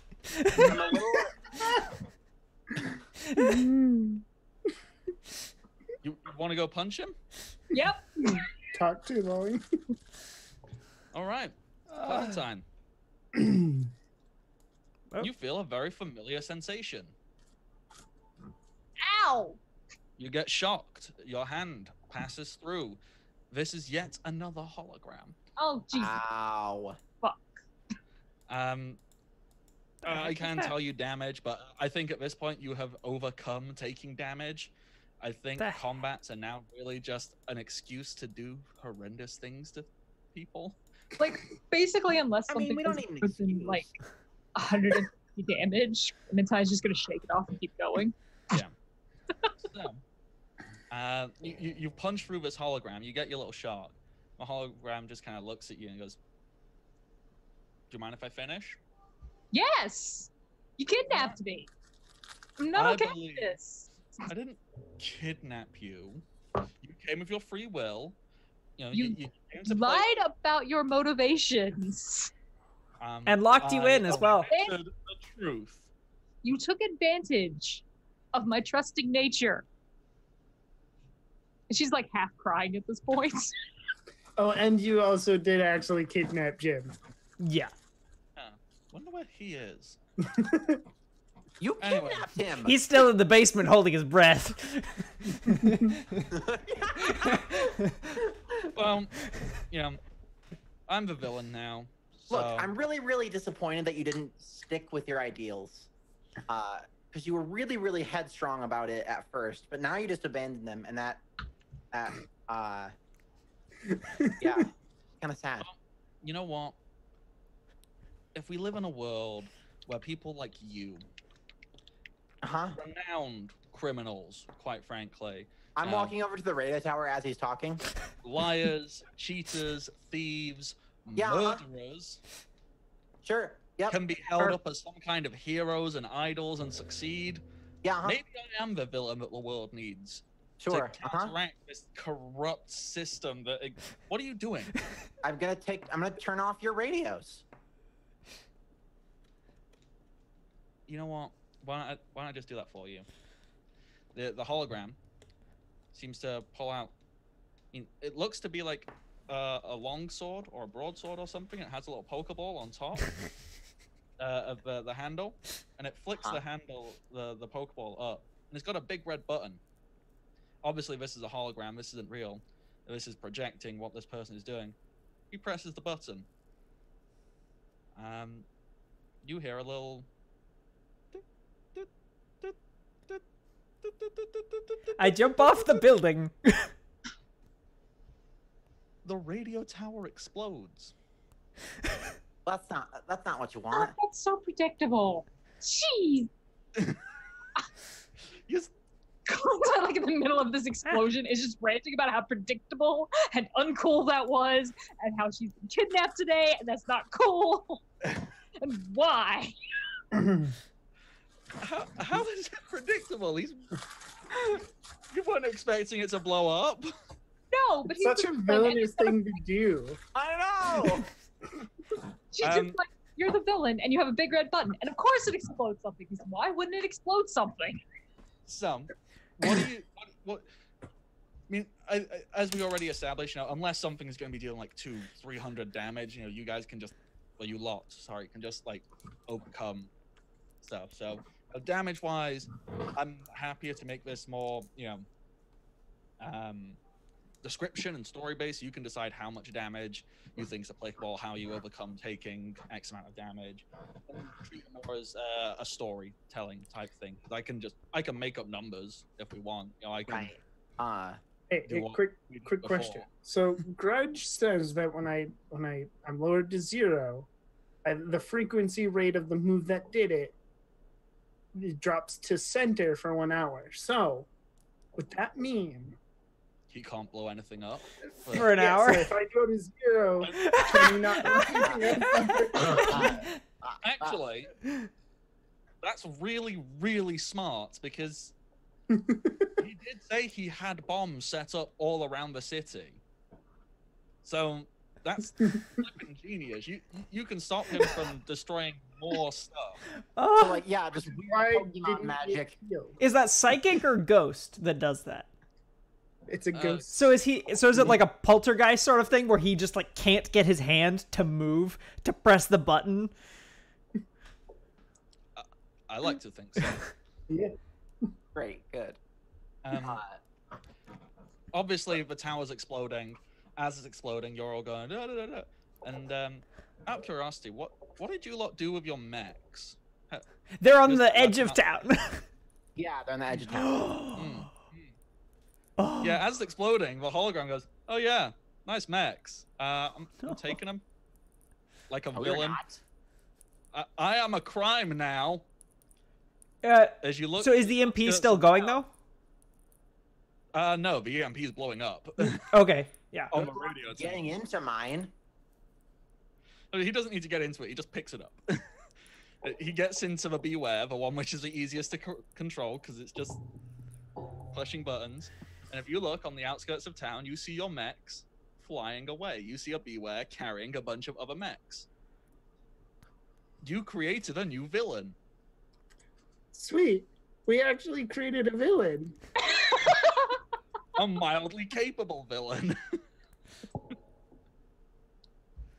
Awesome. Punch him. By the way, you can 100... This actually wasn't my idea. This is actually entirely Kevin's idea. He messaged me after the last session, like, you know what? They're calling me the villain. Here. Awesome. So, However, he can't. Somebody's gonna have to heal me, but he can't blow anything up for an hour. All right. We're actually about the perfect place to take a quick break. So, you want to take a quick break, come back, and figure out what's happened now that this tower has been blown up and you don't have mechs anymore? I'm going to hunt him down and punch him. That's what's gonna happen. Oh yeah. Oh yeah. Yeah. It's a good thing I put a warrant out for his arrest. I might also karate chop him and punch See, him the thing again. is, what my opinion is I should just guilt trip him. I'm gonna interview everyone who used to admire this person. Oh my, that's so good. Oh, wait a minute. That's really good. Hold on. You know what just happened? We started out as just a small group railing against the man. Then we became the man and created ourselves to fight against. That means we are legitimate. That means we are legit and we have, like, basically right to rule now. I would take a moment to be like, yes, I finally did something that is actively like a challenge and has provided something to, like, where you don't go, I'll just walk over it anyway. And I didn't even do it. Kevin did it. It was good. It was very good. But no, I'm totally going to take this as an excuse for every single bad thing we've ever done, first of all.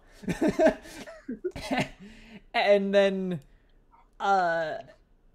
yeah, basically, yeah, with this we can excuse us doing anything.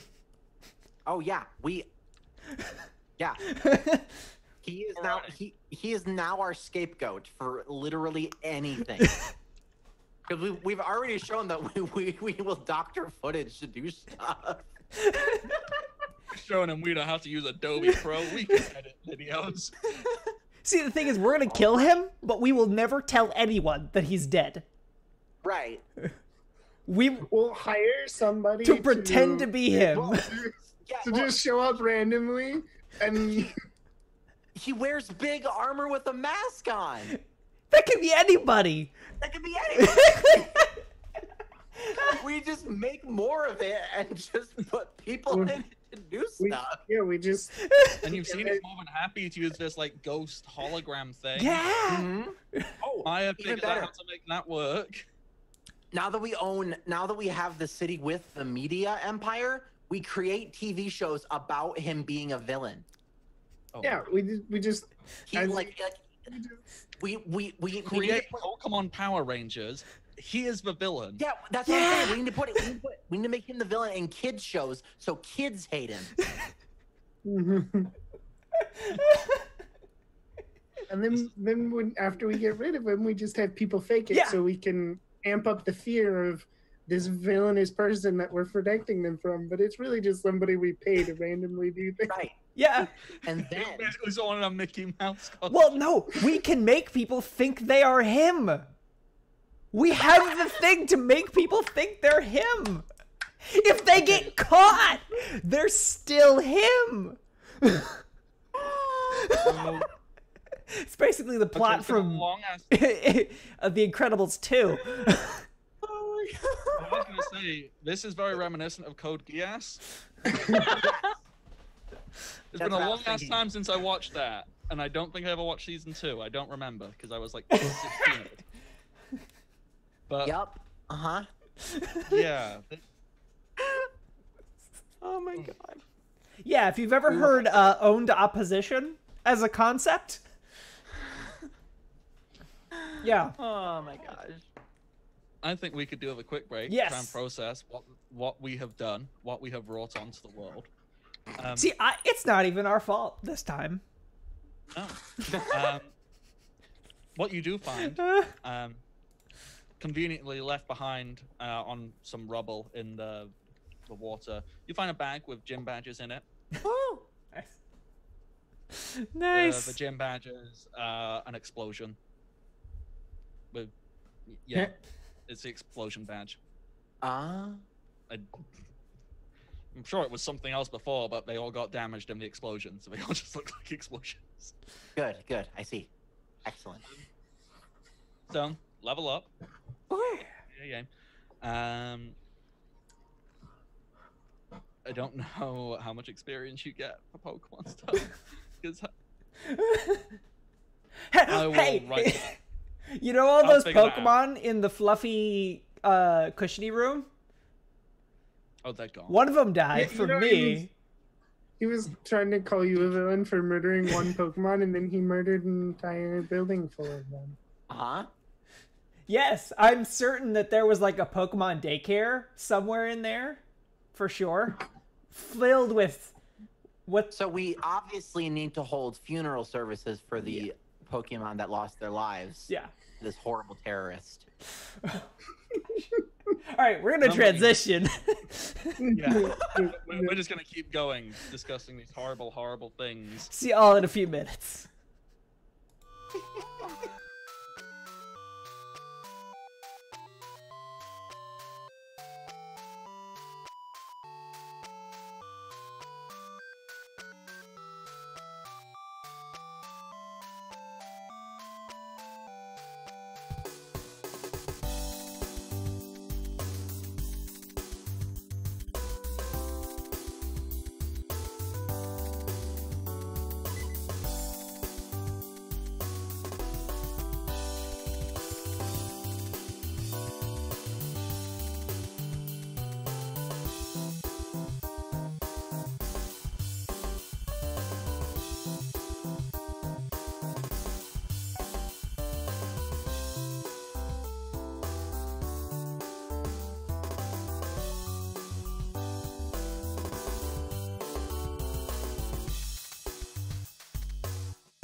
we're back.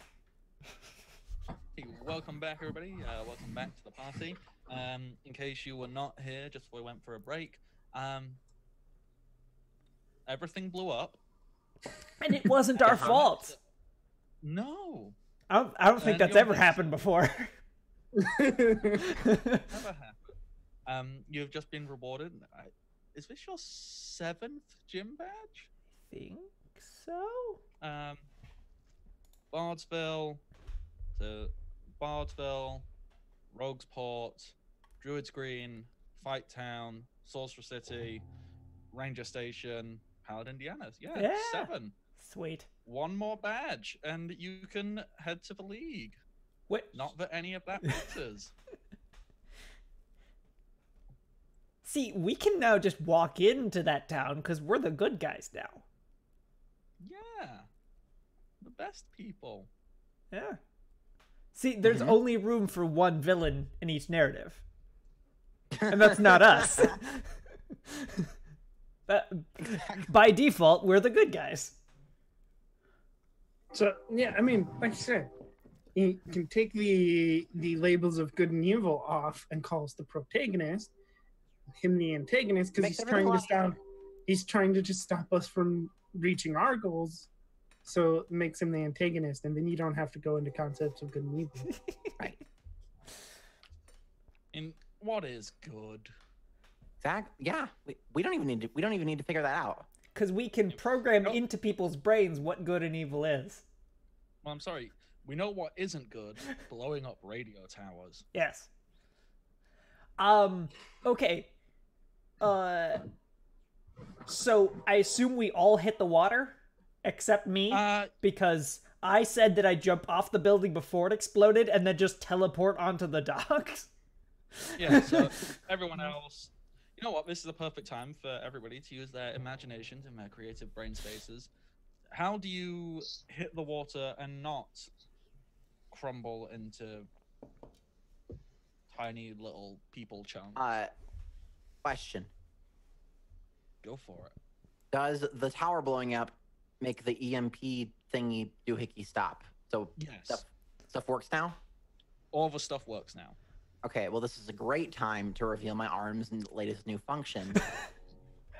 Let me find exactly what it can do. Raft arm. Is it actually just called raft arm? It's just called raft arm. So we're falling. Like it was designed for this. So we're falling. I just grab Paizo close, hold my arm out, and like see the light thing just like oh okay, and then just and a big like inflatable raft just like floops out of it and I like fall into it. Does it make the Windows startup sound as if to suggest a new upgrade has been installed? Yes, exactly. So yeah, it like flops out this raft, and it even has a little motor on the back. And so yeah, Paizo and I are just in this raft that is coming out of my mech arm.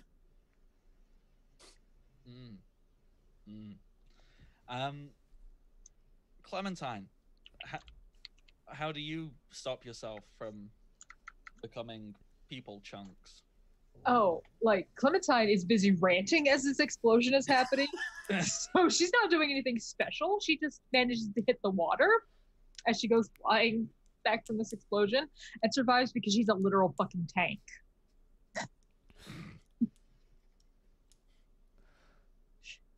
Can't hear you. Yep, there was a train, so I muted myself and then forgot about it.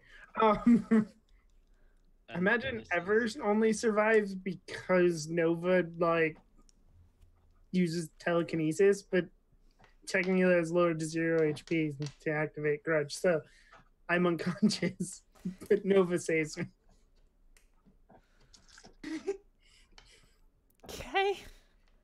You can see my fantastic on-the-fly art skills, but haven't. Oh my gosh. One moment. If I set that to map, there we go. Now you should be able to just Yeah. There, on the fly, magic art skills. Tower, no more, just water. So yeah, so Maya's just gonna like through the water and pick up everybody. And Amelia's just standing there on the dock, just all right, and just takes her cell phone out and starts going onto Twitter. I mean, thankfully, this isn't like the one. Like, it's not the one telephone tower, so obviously, Good. communications work. Sure. Just like this is the broadcasting tower, so you know, radio and television stations are going to be out until this gets repaired. I pull out a syringe of adrenaline and jab it into Ever's leg, and give you back 80 hit points. Wow. That's pretty much a full heal on Ever. Oh, Michi, did you ever decide what Pokemon move Clementine learns? I have not figured that out yet. It'll be a surprise. Yeah. That's something for us all to look forward to. Okay.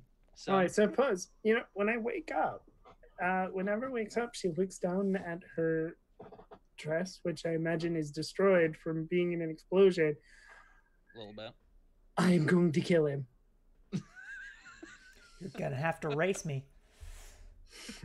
And then she calls Jim and is like, I need you to bring me another outfit. Now. Tell him to breathe. And breathe, please. And then bring me another outfit. ASAP. At that moment, you see a bunch of bubbles come up from all over.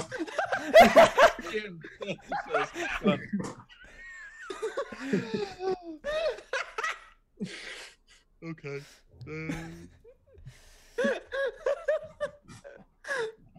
Okay. He doesn't even do a front crawl. He does a little breaststroke. Just swims off. I'm going to start making phone calls. Basically, I'm going to...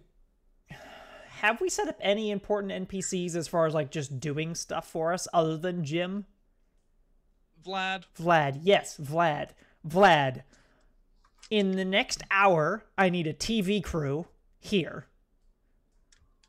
I need you to organize, like, a security force to arrive here as well. And, I'm gonna call the Rangers in, so it looks like it's being investigated as the TV crew's there. That, and also start trying to ship those people who are out on the island, the people who got evicted out of here, shipping them back here so we can interview them as quickly as possible. Right. I am going to... so, like, you know how... when someone becomes famous enough, you start digging into everything they've ever done on the internet. Yes, a casual pastime for normal people. Yes, Maya is normal people. Maya will do this. So yeah, she's gonna find whatever, like find his username and just start digging through forums and old social media sites and internet archives. Trying to just build stuff just so they can be like, hey, we need an embarrassing thing. Oh yeah, back when he was 12, he put a review of this thing and said a bad word or something. Just like also, this is normal. Get us in contact with everyone who likes him as well. Okay, so that's everybody who was on the island. Yeah, look at what he did. Yeah. See, if I was to make some cutting social commentary, like, when through someone's past, this is usually where you like racist tweets, but he's like, but Kevin's such a nice guy in real life, so I can't justify any of that existing. So, fictional bad things happen.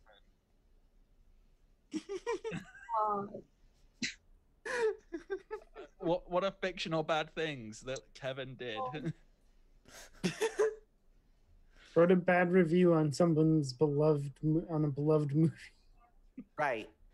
He didn't like Terminator 2. we're bad people, so it's probably a lot of taking stuff and taking it out of context and then like doctoring context into it. That's the wrong context. Oh yes, also Bisonic is pointing out a good thing. Everyone has X's.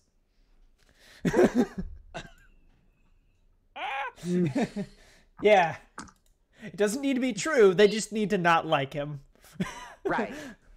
And also being a paladin, you can absolutely twist the good things into him being too militant. And and you can find people who don't like, oh, he's too stuck up. Oh my god, you go and find actual criminals who are arrested and make it out like he was too... We can very easily make it look like he like framed them into getting put in prison. Well, yeah, that's even easier. Like being that headstrong and steadfast about it, it's so much easier to like ruin that reputation just because it's like so like, you know how you have a car and you leave it out and it's like perfect condition and no one touches it, but the second you get one little nick on it, it just gets destroyed. Yeah. That's his reputation. Also, we own the police, or ever owns the police, which means we can make every legally good thing he ever did be actually bad. See, remember the time when the gym leader Bisonic saved that orphanage of lily pups? Well, what he did do is he didn't fill out the correct paperwork, so that was vandalism. Oh no, we manipulate and create false like purchase orders and stuff where he blew up an entire radio tower. He started that fire in the first place to make himself look better and build his own reputation. It was an insurance scam.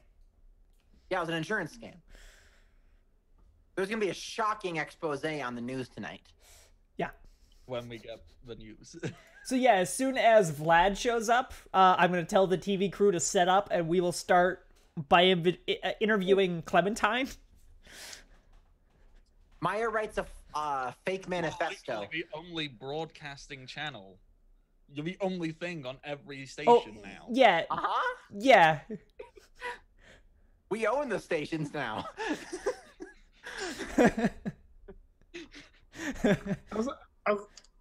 I also want to go to the dock and see if there's anything useful in there, in that warehouse. Okay. Yeah, you can head over to the dock. So you can have a little look around. What interesting things and useful things would be in docks? Explosives. Is there specifically like a, I guess not a vault, but a place where they keep extra precious cargo locked up? Stuff they don't want people to take? Yeah, you know what? Contraband. All of the illegal things that a person shouldn't have. So, laundered money, unregistered precious items, narcotics. Great. All those items that we just found in his personal vault. I'm just trying to think, what kind of things would we consider to be contraband in the Pokemon world? Rare candies, you know, that's like drugs. Whatever the Pokemon equivalent of catnip is.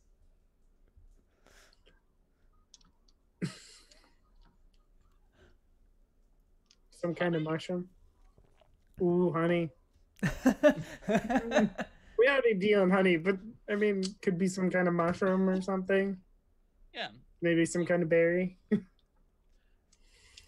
Well, once again, I trust you all because this game is already like the system breaks itself. You would have to actively put a lot of thought and power into thinking up something that could break it even more. So, whatever you believe would be justifiable as in contraband, like this is a bad thing and it's being stored here as evidence, you can find that.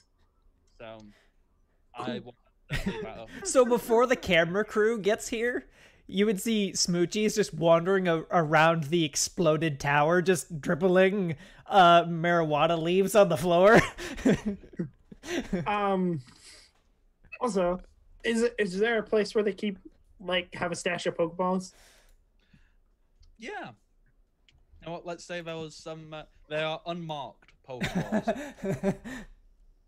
They've been illegally made, contraband.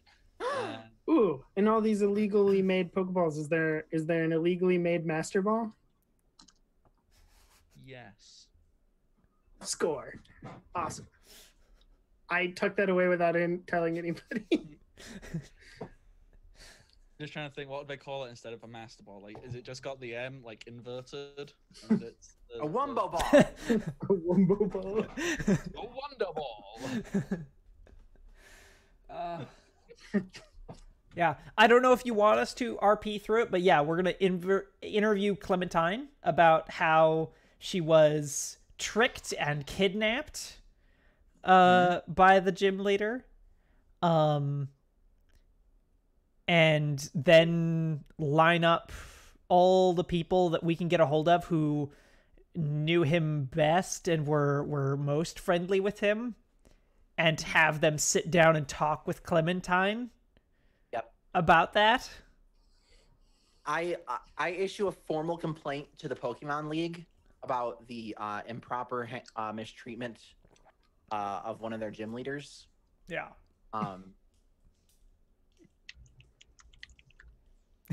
Just all the stuff. Yes.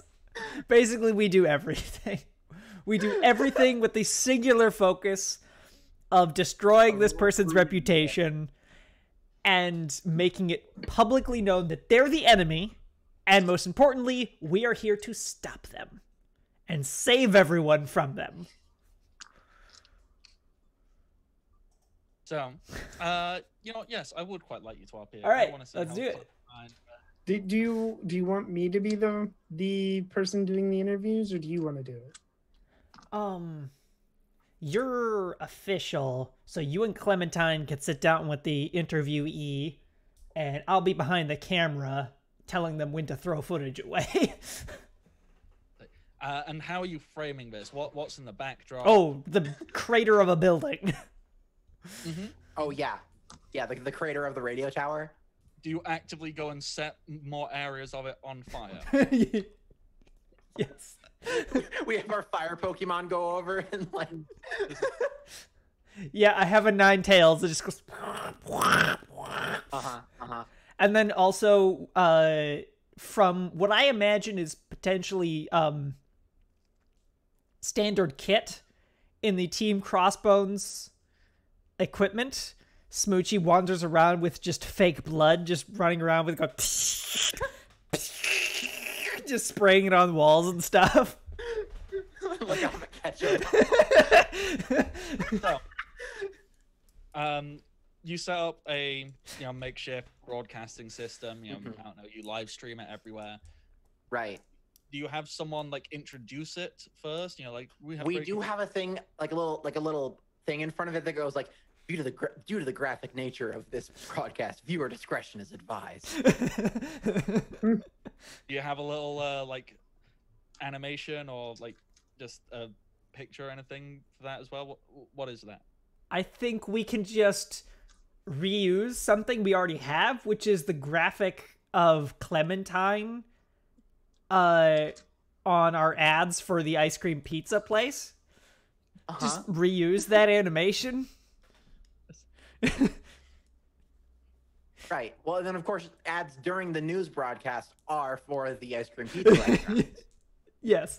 Is the news broadcast sponsored by the ice cream pizza? Yeah. Mm-hmm. And does it just cut straight into this interview, or is there, if you set someone up behind a desk who's going to shuffle some papers and go, breaking news? No, I think we cut straight into it. Just like give like a 30 seconds of the camera just staring at the building. Mm-hmm. And then wheel over to You're going to edit in some music? Is Maya going to be behind the camera? Oh yeah, that's what I was thinking. Because if Amelia's like the one that's like kind of directing, Maya's like in like the producer chair, like with like editing equipment and stuff, and just cutting and pasting things together and like throwing stuff in, and like, oh, they mentioned this. I found some footage of the actual of a different explosion, but it looks close enough. Here, I'll cut it in.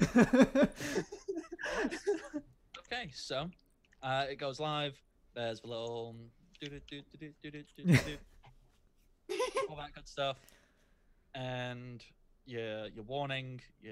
Hey, stuff's bad. Don't watch it if you don't like explosions. And it cuts to the interview. I'm assuming you can just hear Amelia go, go.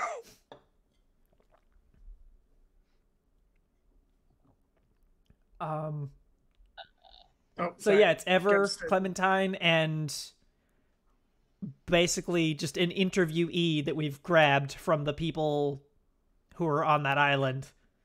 Random citizen. Yeah, random citizen. Okay. And we're planning on just cycling through them until we get enough good footage. And throw away all the stuff we don't like. Okay, so we'll pan over to Ever then. Mm-hmm. Hi, I'm Ever Kismet, and I'm here in Palo, Indiana after an operation done by an elite team of the Rangers resulted in the supposedly beloved by Sonic blowing up a building and almost injuring several people and murdering several Pokemon. I'm also here joined with Clementine, who we had originally come here to rescue after he kidnapped her. And I'm joined by another one of his victims, Jim, who was also kidnapped by him. Wonderful. Gives a little wave to the camera. Clementine just looks uncharacteristically somber through this entire process. Clementine, I do believe this individual betrayed your trust, yes? Yes. He lured me into a room, told me that there would be funnel cake, which there was no funnel cake, by the way. Like CNN news style, like there was no funnel cake in the room. I'm sorry. We're not taking this chance to make like the oldest meme reference, just say the cake was a lie. So I just realized what we can do, which is, those there's a like internet video thing where they take a normal song or thing and they bleep out bits. I'm gonna start just as things go, just like bleeping out large chunks of what Clementine says. To allow people to just kind of fill in the blanks of what they think happened. Also, when Clementine says there's no funnel cake, I think it'd be the perfect time for an assistant or something to come out with funnel cake. Mm-hmm. Thank you. Thank you. And Jim, what did this individual do to you while you were in there? Yeah, I don't trust what he's gonna say. Beep! And I just bleep out everything he says. It's fine. We can do a voiceover rule over everything he said. It's fine. Yeah, that's gonna work. Yeah, that's gonna be very good. Great, good. Sad, very, very sad indeed. It kind of was. But it's all better now. I mean, not everything, obviously. There's an explosion, and quite frankly, everything that the world is a different place because of it. And I am a different person. Nice job, Jim. I whisper over to Vlad, hey, have we gotten any of those X's yet? Oh God, I forgot how dumb of a voice I gave Vlad. Yes, I have managed to find a person. She is on her way now, coming from boat. She will soon arrive. She has many terrible stories about him. Apparently, he was never good at offering to pay the bill. He always wanted to split.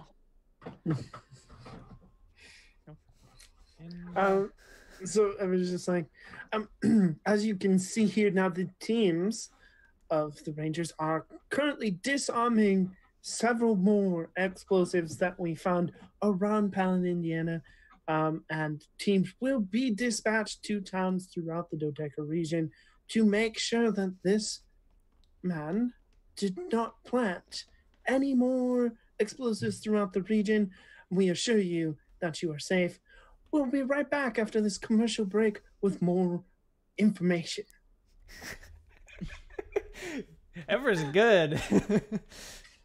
It cuts to an ice cream pizza shop, and then it'll cut to Clementine's old-fashioned homegrown honey farm commercial, and then it'll cut to like a weird, like one of those like generic science ones about our new like scientific exploits. And then I was gonna say it cuts to oh, did you want to study to be a Pokemon professor? Coming soon, Pokemon U. Sponsored by Team Crossbones.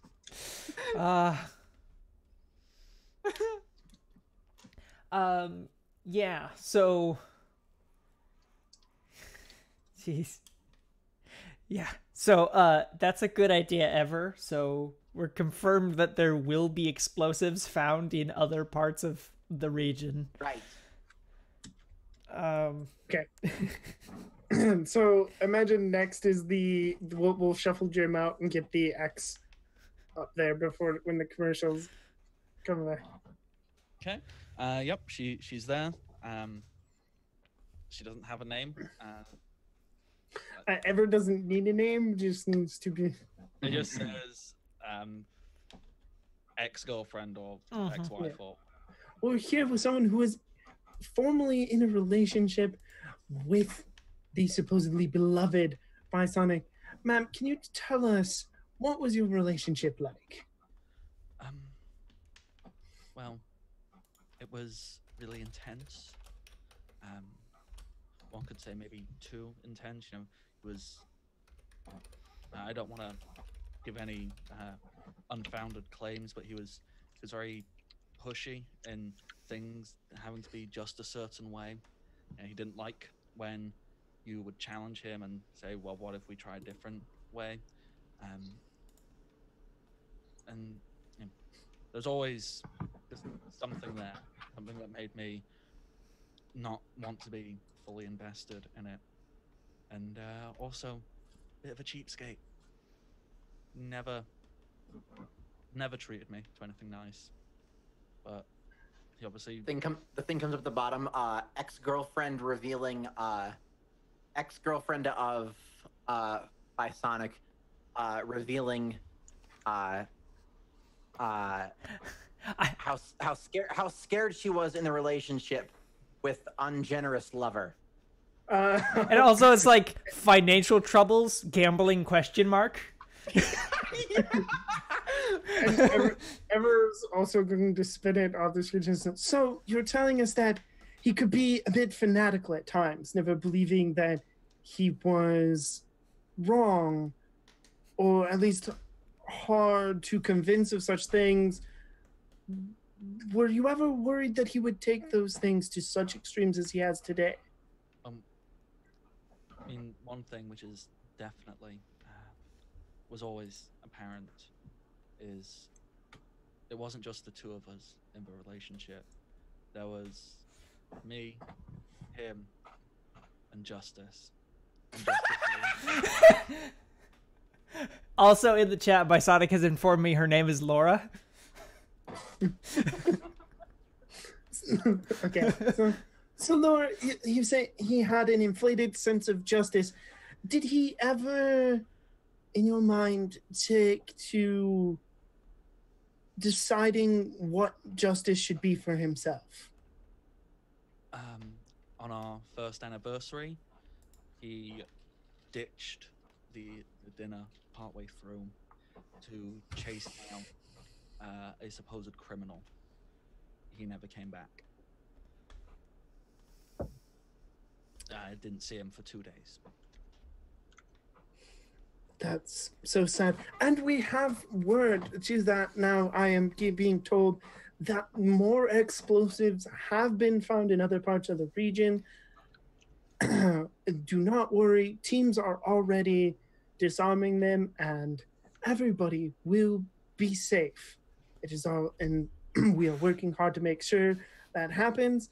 And when we come back from another break, we will talk more about this supposed criminal on whether or not they were framed. Wonderful. All right, Maya, can you start re-editing the footage of the mech fight? Oh, absolutely. God, you recorded all of that, didn't you? Yeah. Yes, I did. Yeah, do that. Just edit out the Team Crossbones insignias on them. I open up like a Blender file I've already made of his armor, and like, so I'm gonna take this and insert it into when the ship goes down of him. We'll make it a little blurry to actually see it's not quite captured right, but it'll definitely be him, of him flying off of the ship after it explodes. Perfect. Also, I love the idea that you take one, you make one of those like captured audio things, so you just clip together various words and sentences he said throughout all of history. So it sounds like you cut them together to make a new sentence. So it'll be like, Yeah. I punch babies in the face. Yeah. I cut the name up from like just TV shows of stuff. Yeah. Any other interviews he's done? I will blow up the ship. We have a captured confession about blowing up the Rangers star.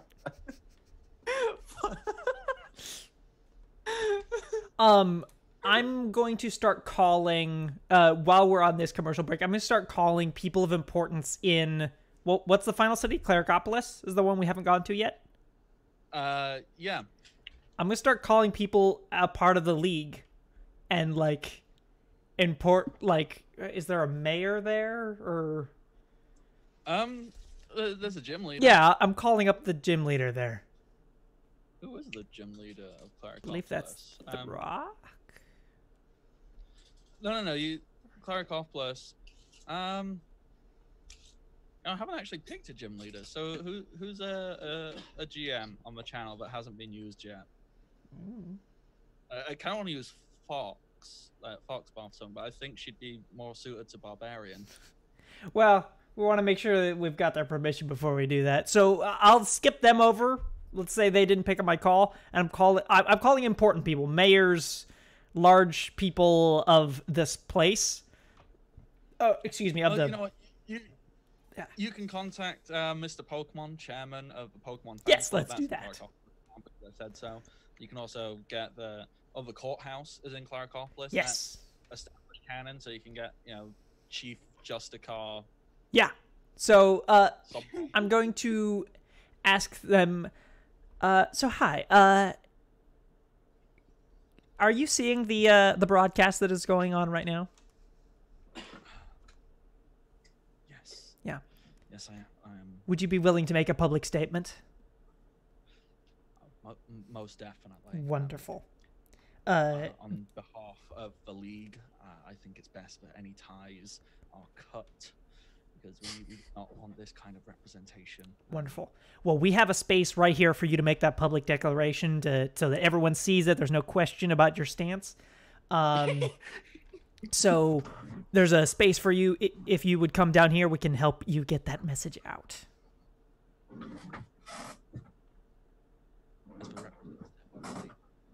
I'll make my way over. Wonderful. Right now. I'll hop on a bird, because that's how. I'm gonna hop onto this small chicken-sized bird. Okay. And fly. Got a Pidgey. What is that? A small bird lands next to you, carrying a very official, important-looking person, whom does have no distinguishing character traits as of yet, because they don't exist properly. I shake their hands and say, all right, well, if you're ready, you're up next. Good evening, everybody. I am representative of the league and Chief Justicon. We're not live yet. Hang on. Oh, practicing. Okay. Okay. So, hi everyone. I'm back here. And before we get into whether or not Bisonic was framing supposed criminals, I'm here with a league representative here to make an official statement. Hello, everybody. In case you are unaware of who I am the official league representative. I am, the lawyer. I do the law stuff. I am a law person. My name is Redacted. Yeah, we beeped that out. And on behalf of the league here in the Dodeca region, I will get Champion Throck to sign off on this, of course. But we have ceased all communications with Bisonic. He has been removed of his title of gym leader, so there is now an opening for a gym leader position here in Pallid, Indiana. But Bisonic is no longer affiliated with us, the league, in any official capacity. If you see this man, he is, quite frankly, the most wanted fugitive in the entire region. Thank you so much for your statement. I'm being told here that I'm getting word that my beloved brother Teddy was not too injured, and everybody, he will be back and healthy soon. Now, we have proof somewhere that Bisonic framed these supposed criminals that he brought in without the backing of the Rangers. And I assume at this point, like, a bunch of fake evidence pops up on the screen. Now, we wouldn't want to make any judgments for you, but we do hope that you look at what you see here and come to your own conclusions. And then, like, scans the landscape of the explosion. Unfortunately, we were unable to recover anybody else from the damaged buildings. However, we did discover a pile of stolen contraband. That all kinds of illegal goods that seem to have been in the possession of this madman. More on that after this break. There's so many ads. We gotta make sure we get in Lots of ads so they go spend their money at our stuff. Bardic, real quick. There are not enough badges on this, in this region for me to meet the prerequisites for League member. How many badges do you need for 12. League member? I mean, I think technically there are. Like, wait, are there? You only need 8 officially. I mean, let me just double check. If I check on the world map. Okay, so Bardsville, Druids Green, Roguesport, so that's 3. Monk's Cove 4, Claricopolis 5, Paladin Indiana 6, Fight Town 7. Hang on, you've already got 7. 1, 2, 3. That's 7, 8, 9, 10. All right, I've got 10. How have you got 7 already? 1, 2, 3, 4, 5. Oh, 7.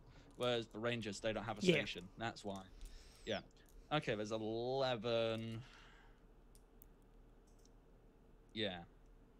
But so well, it says badges or medals. So I guess we can get medals from other things. I don't. That's meant to be like frontier stuff. Like, it's the same stuff, but I would count ribbons from contests as medals for that. basically, if this is you saying, I want to be a gym leader now. Yeah.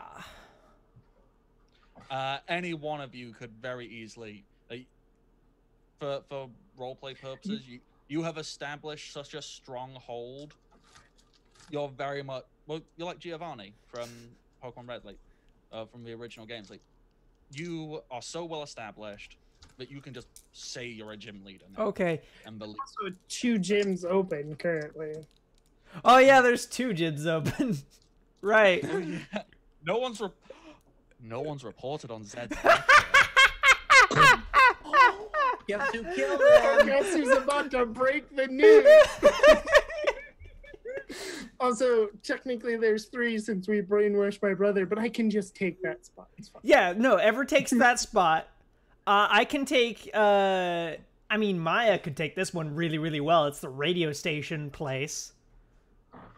And then, actually, it might be best for me to stay in the shadows and let Clementine take another one. Just to you know, keep Clementine in the public eye, because everyone loves Clementine. It's true. Yep. Wonderful. That works lovely. I am sorry, everybody, but we have more breaking news. We have just learned that gym leader Zed has been reported missing. I'm sorry, update on that. His body has been found. Unfortunately, it looks like Bisonic has murdered Zed. A moment of silence for him. And now, it sounds like we'll be announcing 3 new members of the league and your 3 new gym leaders soon. But of course, we need to make sure you go and get your ice cream pizza. So that will be after this break.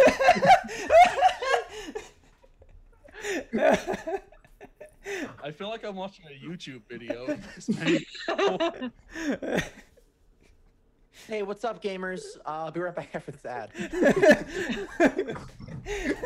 And we're back. Oh boy. Yeah, we just keep doing that, I guess. Yeah, so the next is just, the 3 of us standing as we announce that we're the 3 new gym leaders. So while that's going on, me and Vlad and my Ninetales go and collect the people that died in the pit fight. Oh god, yeah.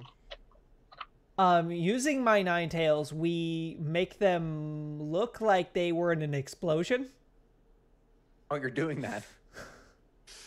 Oh. They're monsters. And then just like drop them in the water.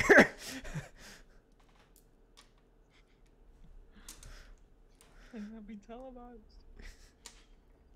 Well, no, yes, we turned the camera off for that bit. Yeah. I mean, like, you just letting the occasional charred body, like, float by in the background. Well, way to go. We're going to traumatize everybody. We said viewer discretion is advised. Yes. That means we can put on literally anything. Yes, that's how that works. That's how that works.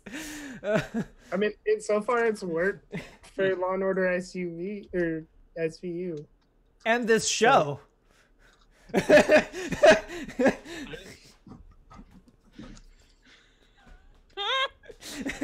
dear.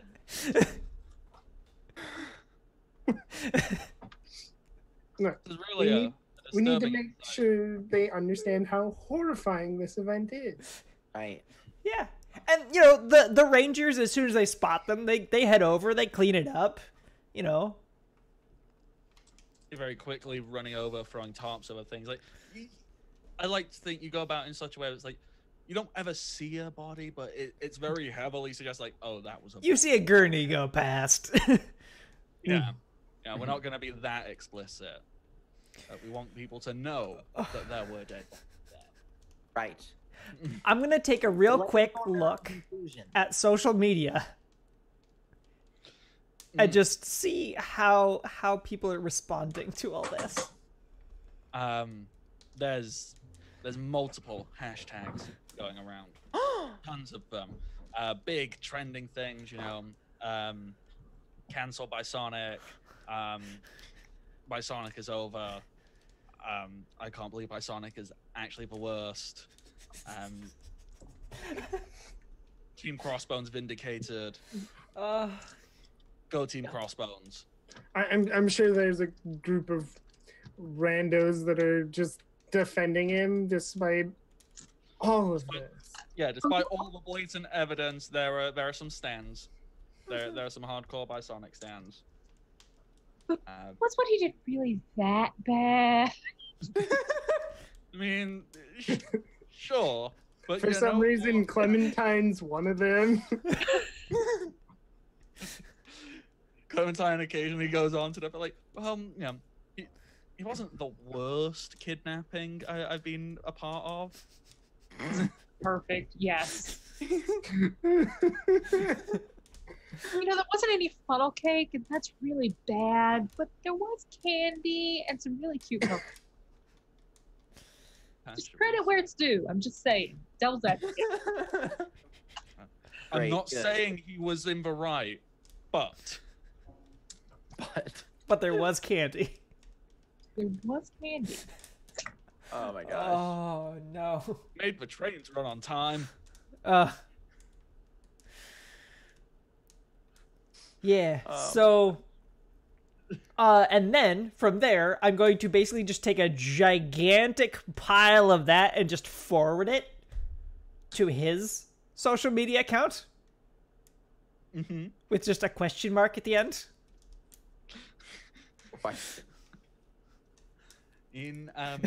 Yeah.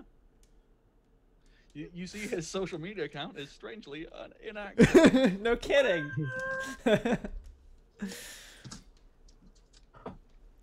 Wonderful. Okay. So Maya can reactivate it, right?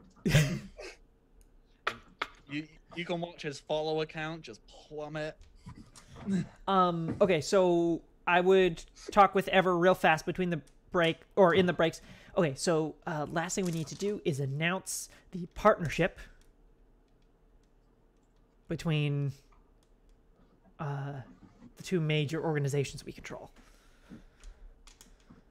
Okay, do you want to put somebody out there as the face of Team Crossbone for me to, you know, shake hands with and be like, look, we're Jim? Yeah. No, you sure? Oh. I could just make it Maya. Yeah. Maya's very good. Maya, you're going on TV. Oh, of course I am. I assume you can do editing live while on TV, right? Like. Oh yes. Yeah.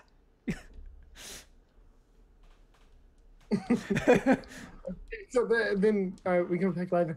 Hi everybody, I'm Ever Kismet, and I am here to announce that we have special good news that will be, of course, in the favor of keeping this region safe.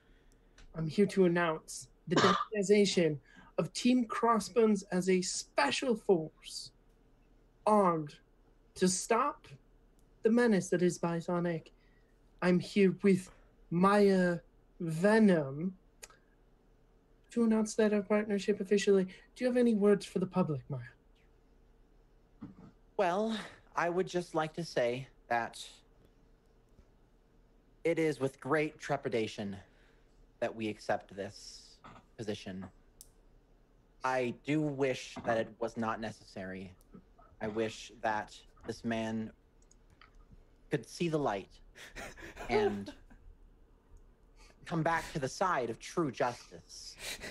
But unfortunately, it's not how it always works in this world. And I only hope that we can do this without any more people getting hurt.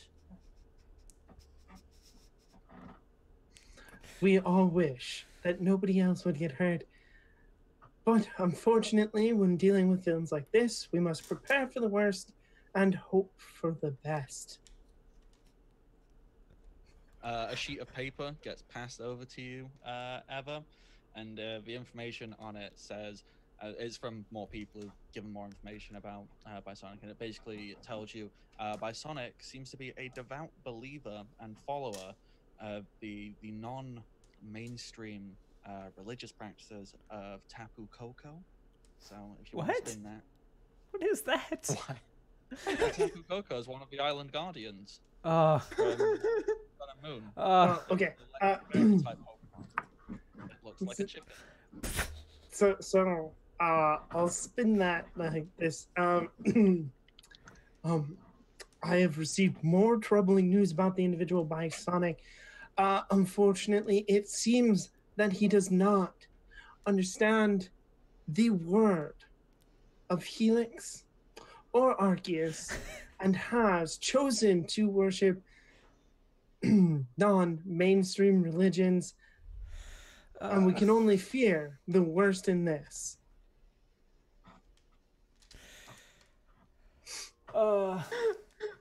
Does Maya then edit in Bisonic, enigmatic cult leader? Yes, exactly. Yeah, that's yeah. It's not that he worships like other different gods. It's that he's like bringing followers in, and we fear that he's doing something with them. And then I spin in like a thing of like of him being like the head of like some like club in high school or whatever. Like, how early did this start? Yeah, and just we fear, of course, that he may be trying to lure your children into his cult. Keep an eye out so that our youngest members are just as safe. Yes. As head of Team Crossbones technological division, we have prepared kits and software that you can purchase and install on your devices to protect yourself. They will periodically scan and just basically make sure nobody's getting in without permission. Are you just selling spyware on public TV? There is a small fee, but the predominant of that is donated to Pokemon Without Borders. And the good news is, with the sponsorship of the Rangers, all items will be discounted. In reality, out of character, they're not discounted. They're the same price, but we're just saying they're discounted. Nobody, right? We don't advertise the actual price. They're normally $5, but we're offering a special for 2 for $10. Just convinced everyone out there to install something on their computers so that you can collect data on everyone. Listen. We like Google now. Look, Maya has a terms of service that you agree, and there's a very, very helpful version that kind of just cuts it down to the important bits, and you just need to click the accept button. And once you do click the accept button, you automatically get emailed a coupon for half off another coupon for an ice cream pizza. So what you need to do is you then need to make sure a friend also installs it. And right, of course. The more there's a point system where sharing this with your friends, when they install it, you get a ding on yours to earn towards a point on your card for the ice cream pizza shop. And when are you going to release like an app or something to track all these, or maybe like a Team Crossbones social media or Team Crossbones game or something for people to install on their phones so you can track them? Gosh. I mean, so they can take their information on the go. Right, of course. Yeah, we need to start selling our own phone brand. Rotom pre-installed. The Rotom OS.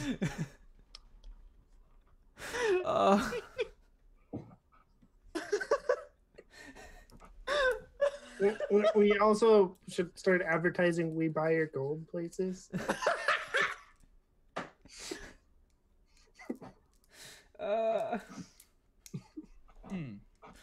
Okay.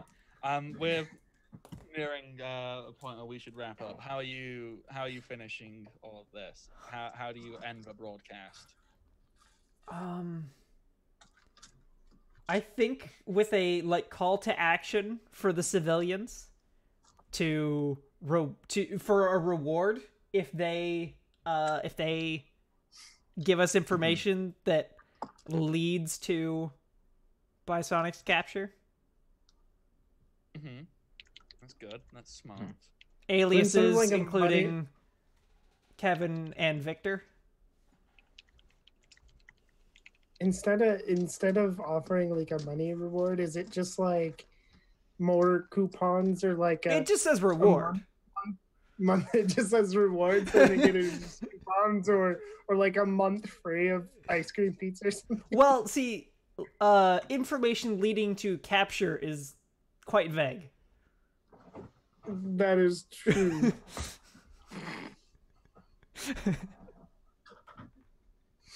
See, this is how we are so evil. We are conspiring to save ourselves like $50 and screw one person. And not give them a reward for helping us.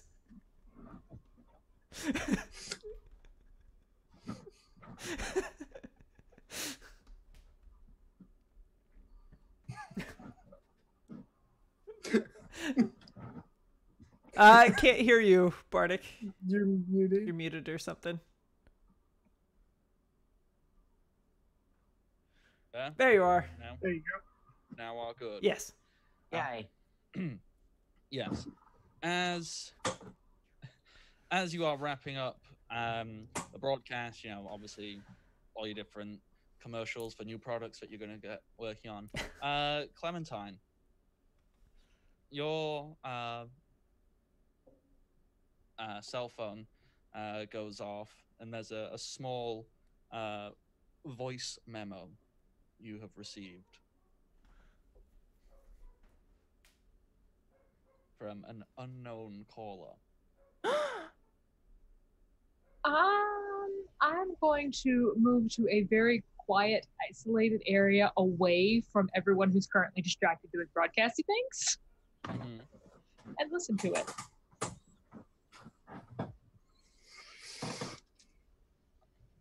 Okay, I have no idea if this is gonna work. Wait, would that one do it? Yeah. Has a thing happened? The thing should have happened. No. No, never mind. I really should have been playing around with that beforehand. I'll use my real voice for it. Screw technology. We like your real voice. Yeah. The plan has been laid. Have you infiltrated?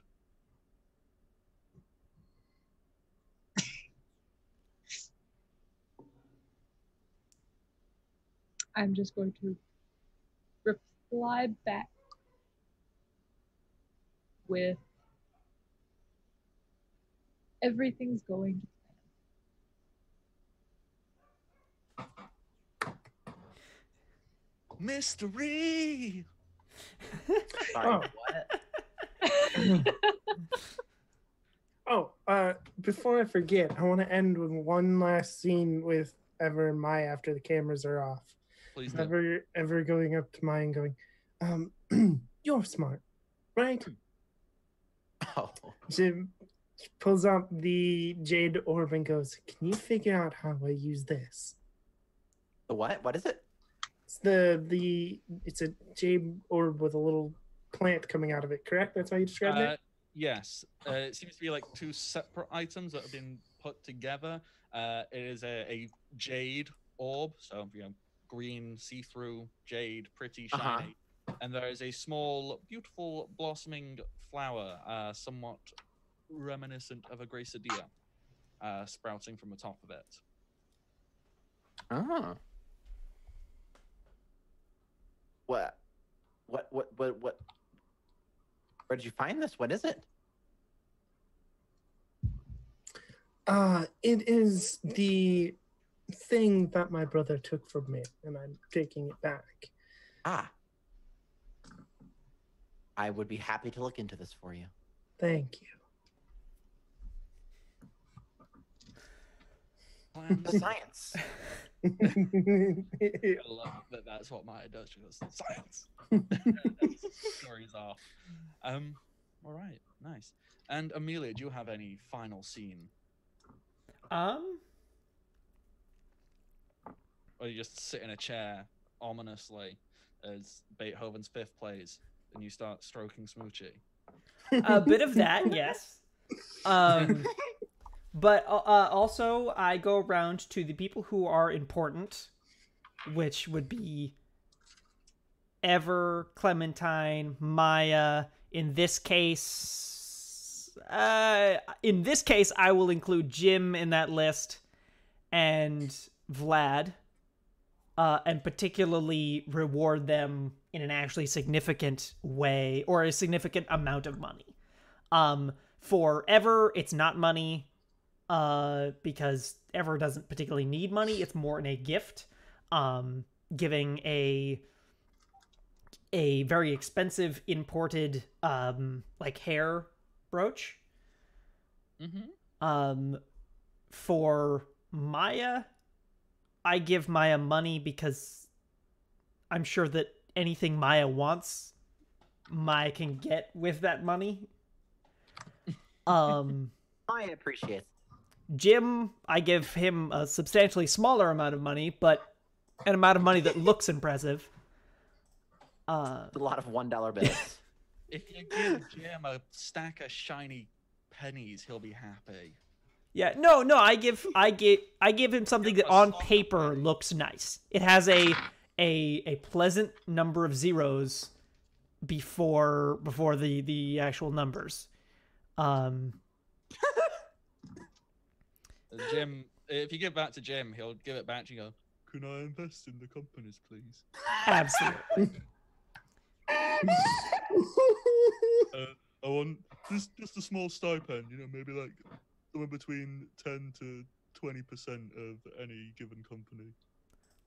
Well, we'll figure out how much our company is worth and get you however many shares this is worth. 1%. Yeah, even if you just tack my name on the end of things, that'll do me, if I'm honest. All right.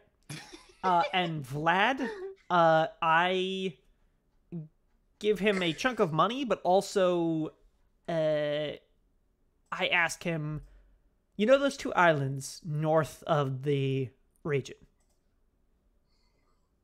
Which one do you like more? Well, the barbarian one has got big volcano on. Really, really dope, super secret evil base in it. Okay. When this is all over, I think that's more your kind of deal. So I'll take Warlock. It's like jungles and stuff. All right. Yeah. When this is all over, one of those is yours. Nice. Thank you for getting all of this stuff together in such short notice.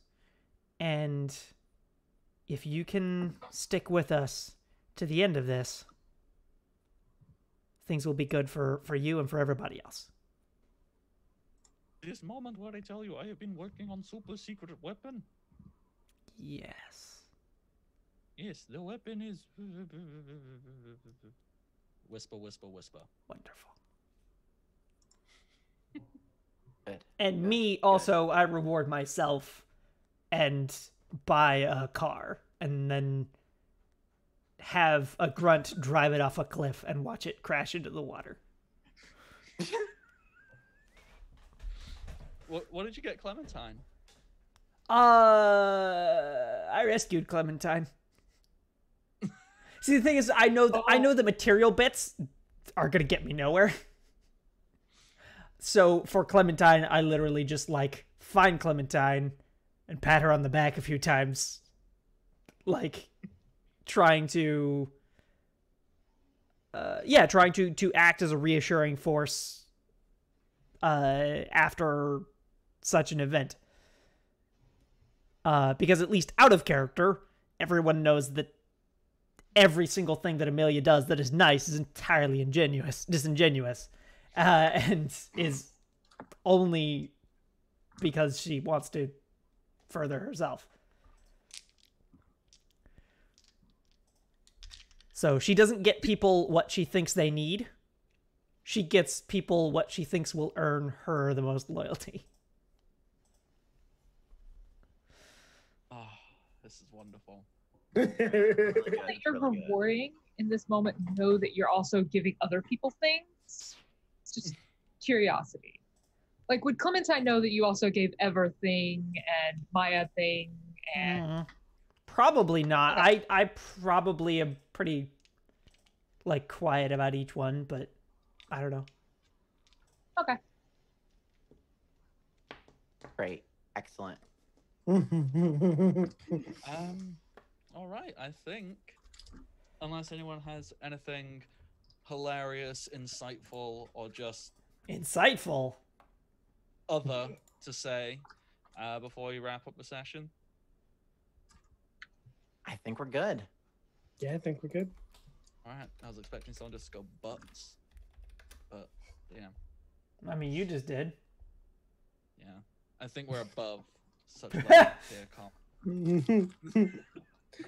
mean, we did somehow manage to hit a new low with this TV broadcast. Oh, jeez.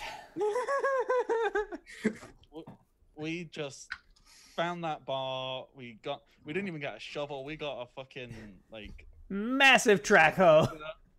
Yeah, we just got a digger and yeah. So thank you everybody for tuning in for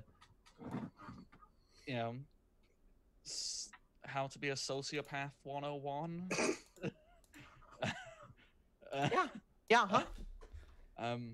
See, we could say that this is either a really, really terribly debased show or the best satire ever.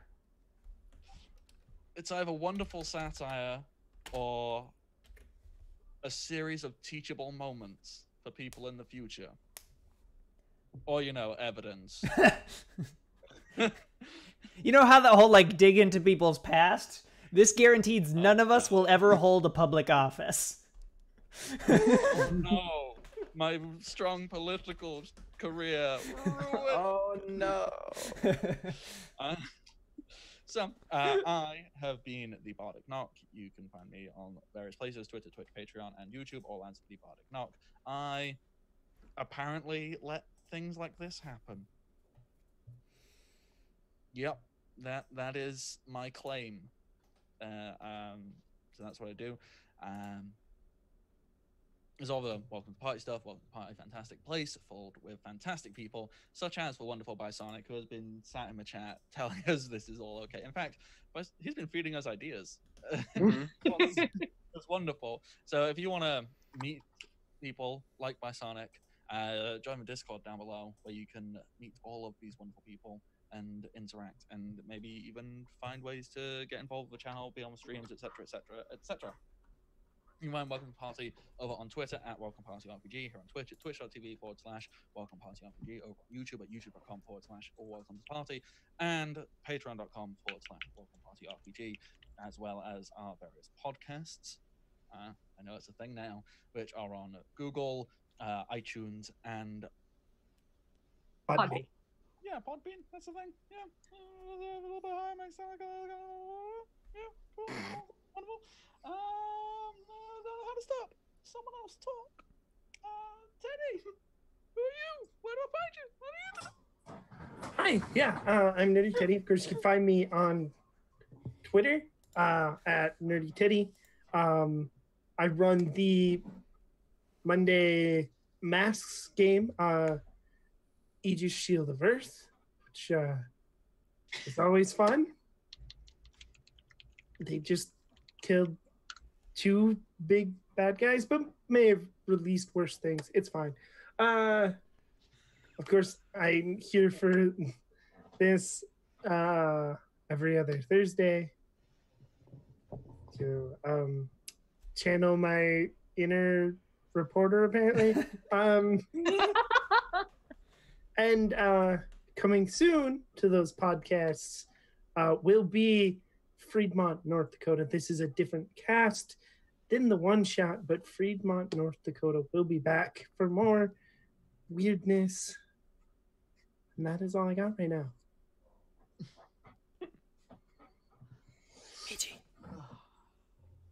Hi, I'm Michi. You can find me on Twitter at Michisaurus. You can also find me here on Monday nights with Teddy playing Masks. You can find me here every other Thursday playing Pokemon with this crew. And you can find me Sunday afternoons with Lily in our Legend of the Five Rings campaign, which is awesome. Lily.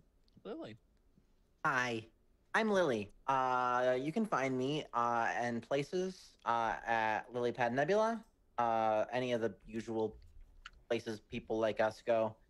Here Thursdays. Again, Sundays. It's also on the podcast. I'm not sure how often it gets cycled in with all the stuff, but yeah, it's on the podcast as well. That one's a lot of fun. I'm pumped for this week. Not only because I'm winning. That's it's the other reasons too. But yeah, thanks for hanging out, everybody. I hope you had fun, and we will hopefully see you in 2 weeks for the next one. Good night. We have Shogun to tell us about you. Okay, I am Shogun. I'm Shogun117 on Twitter, and I'm here every once in a while. That's pretty much all you need to know. What I'm more interested in is the people who we're about to raid, because they're called Fire So Fisso. Yeah. The reason we're raiding them is I'm looking at the picture that Twitch has, and it appears that the DM for the game that they're running is Kermit the Frog in a Emperor Palpatine robe. All right. So we're gonna go raid that. Okay. I was just contemplating, like, can I do a Kermit voice? Hi. So Kermit's kind of like up here, and you just kind of did a little talking. So turn to the dark side, Luke. Bye, everybody. Bye.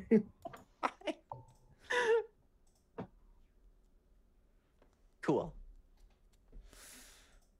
What just happened?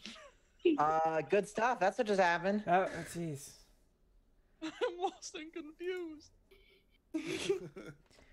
I made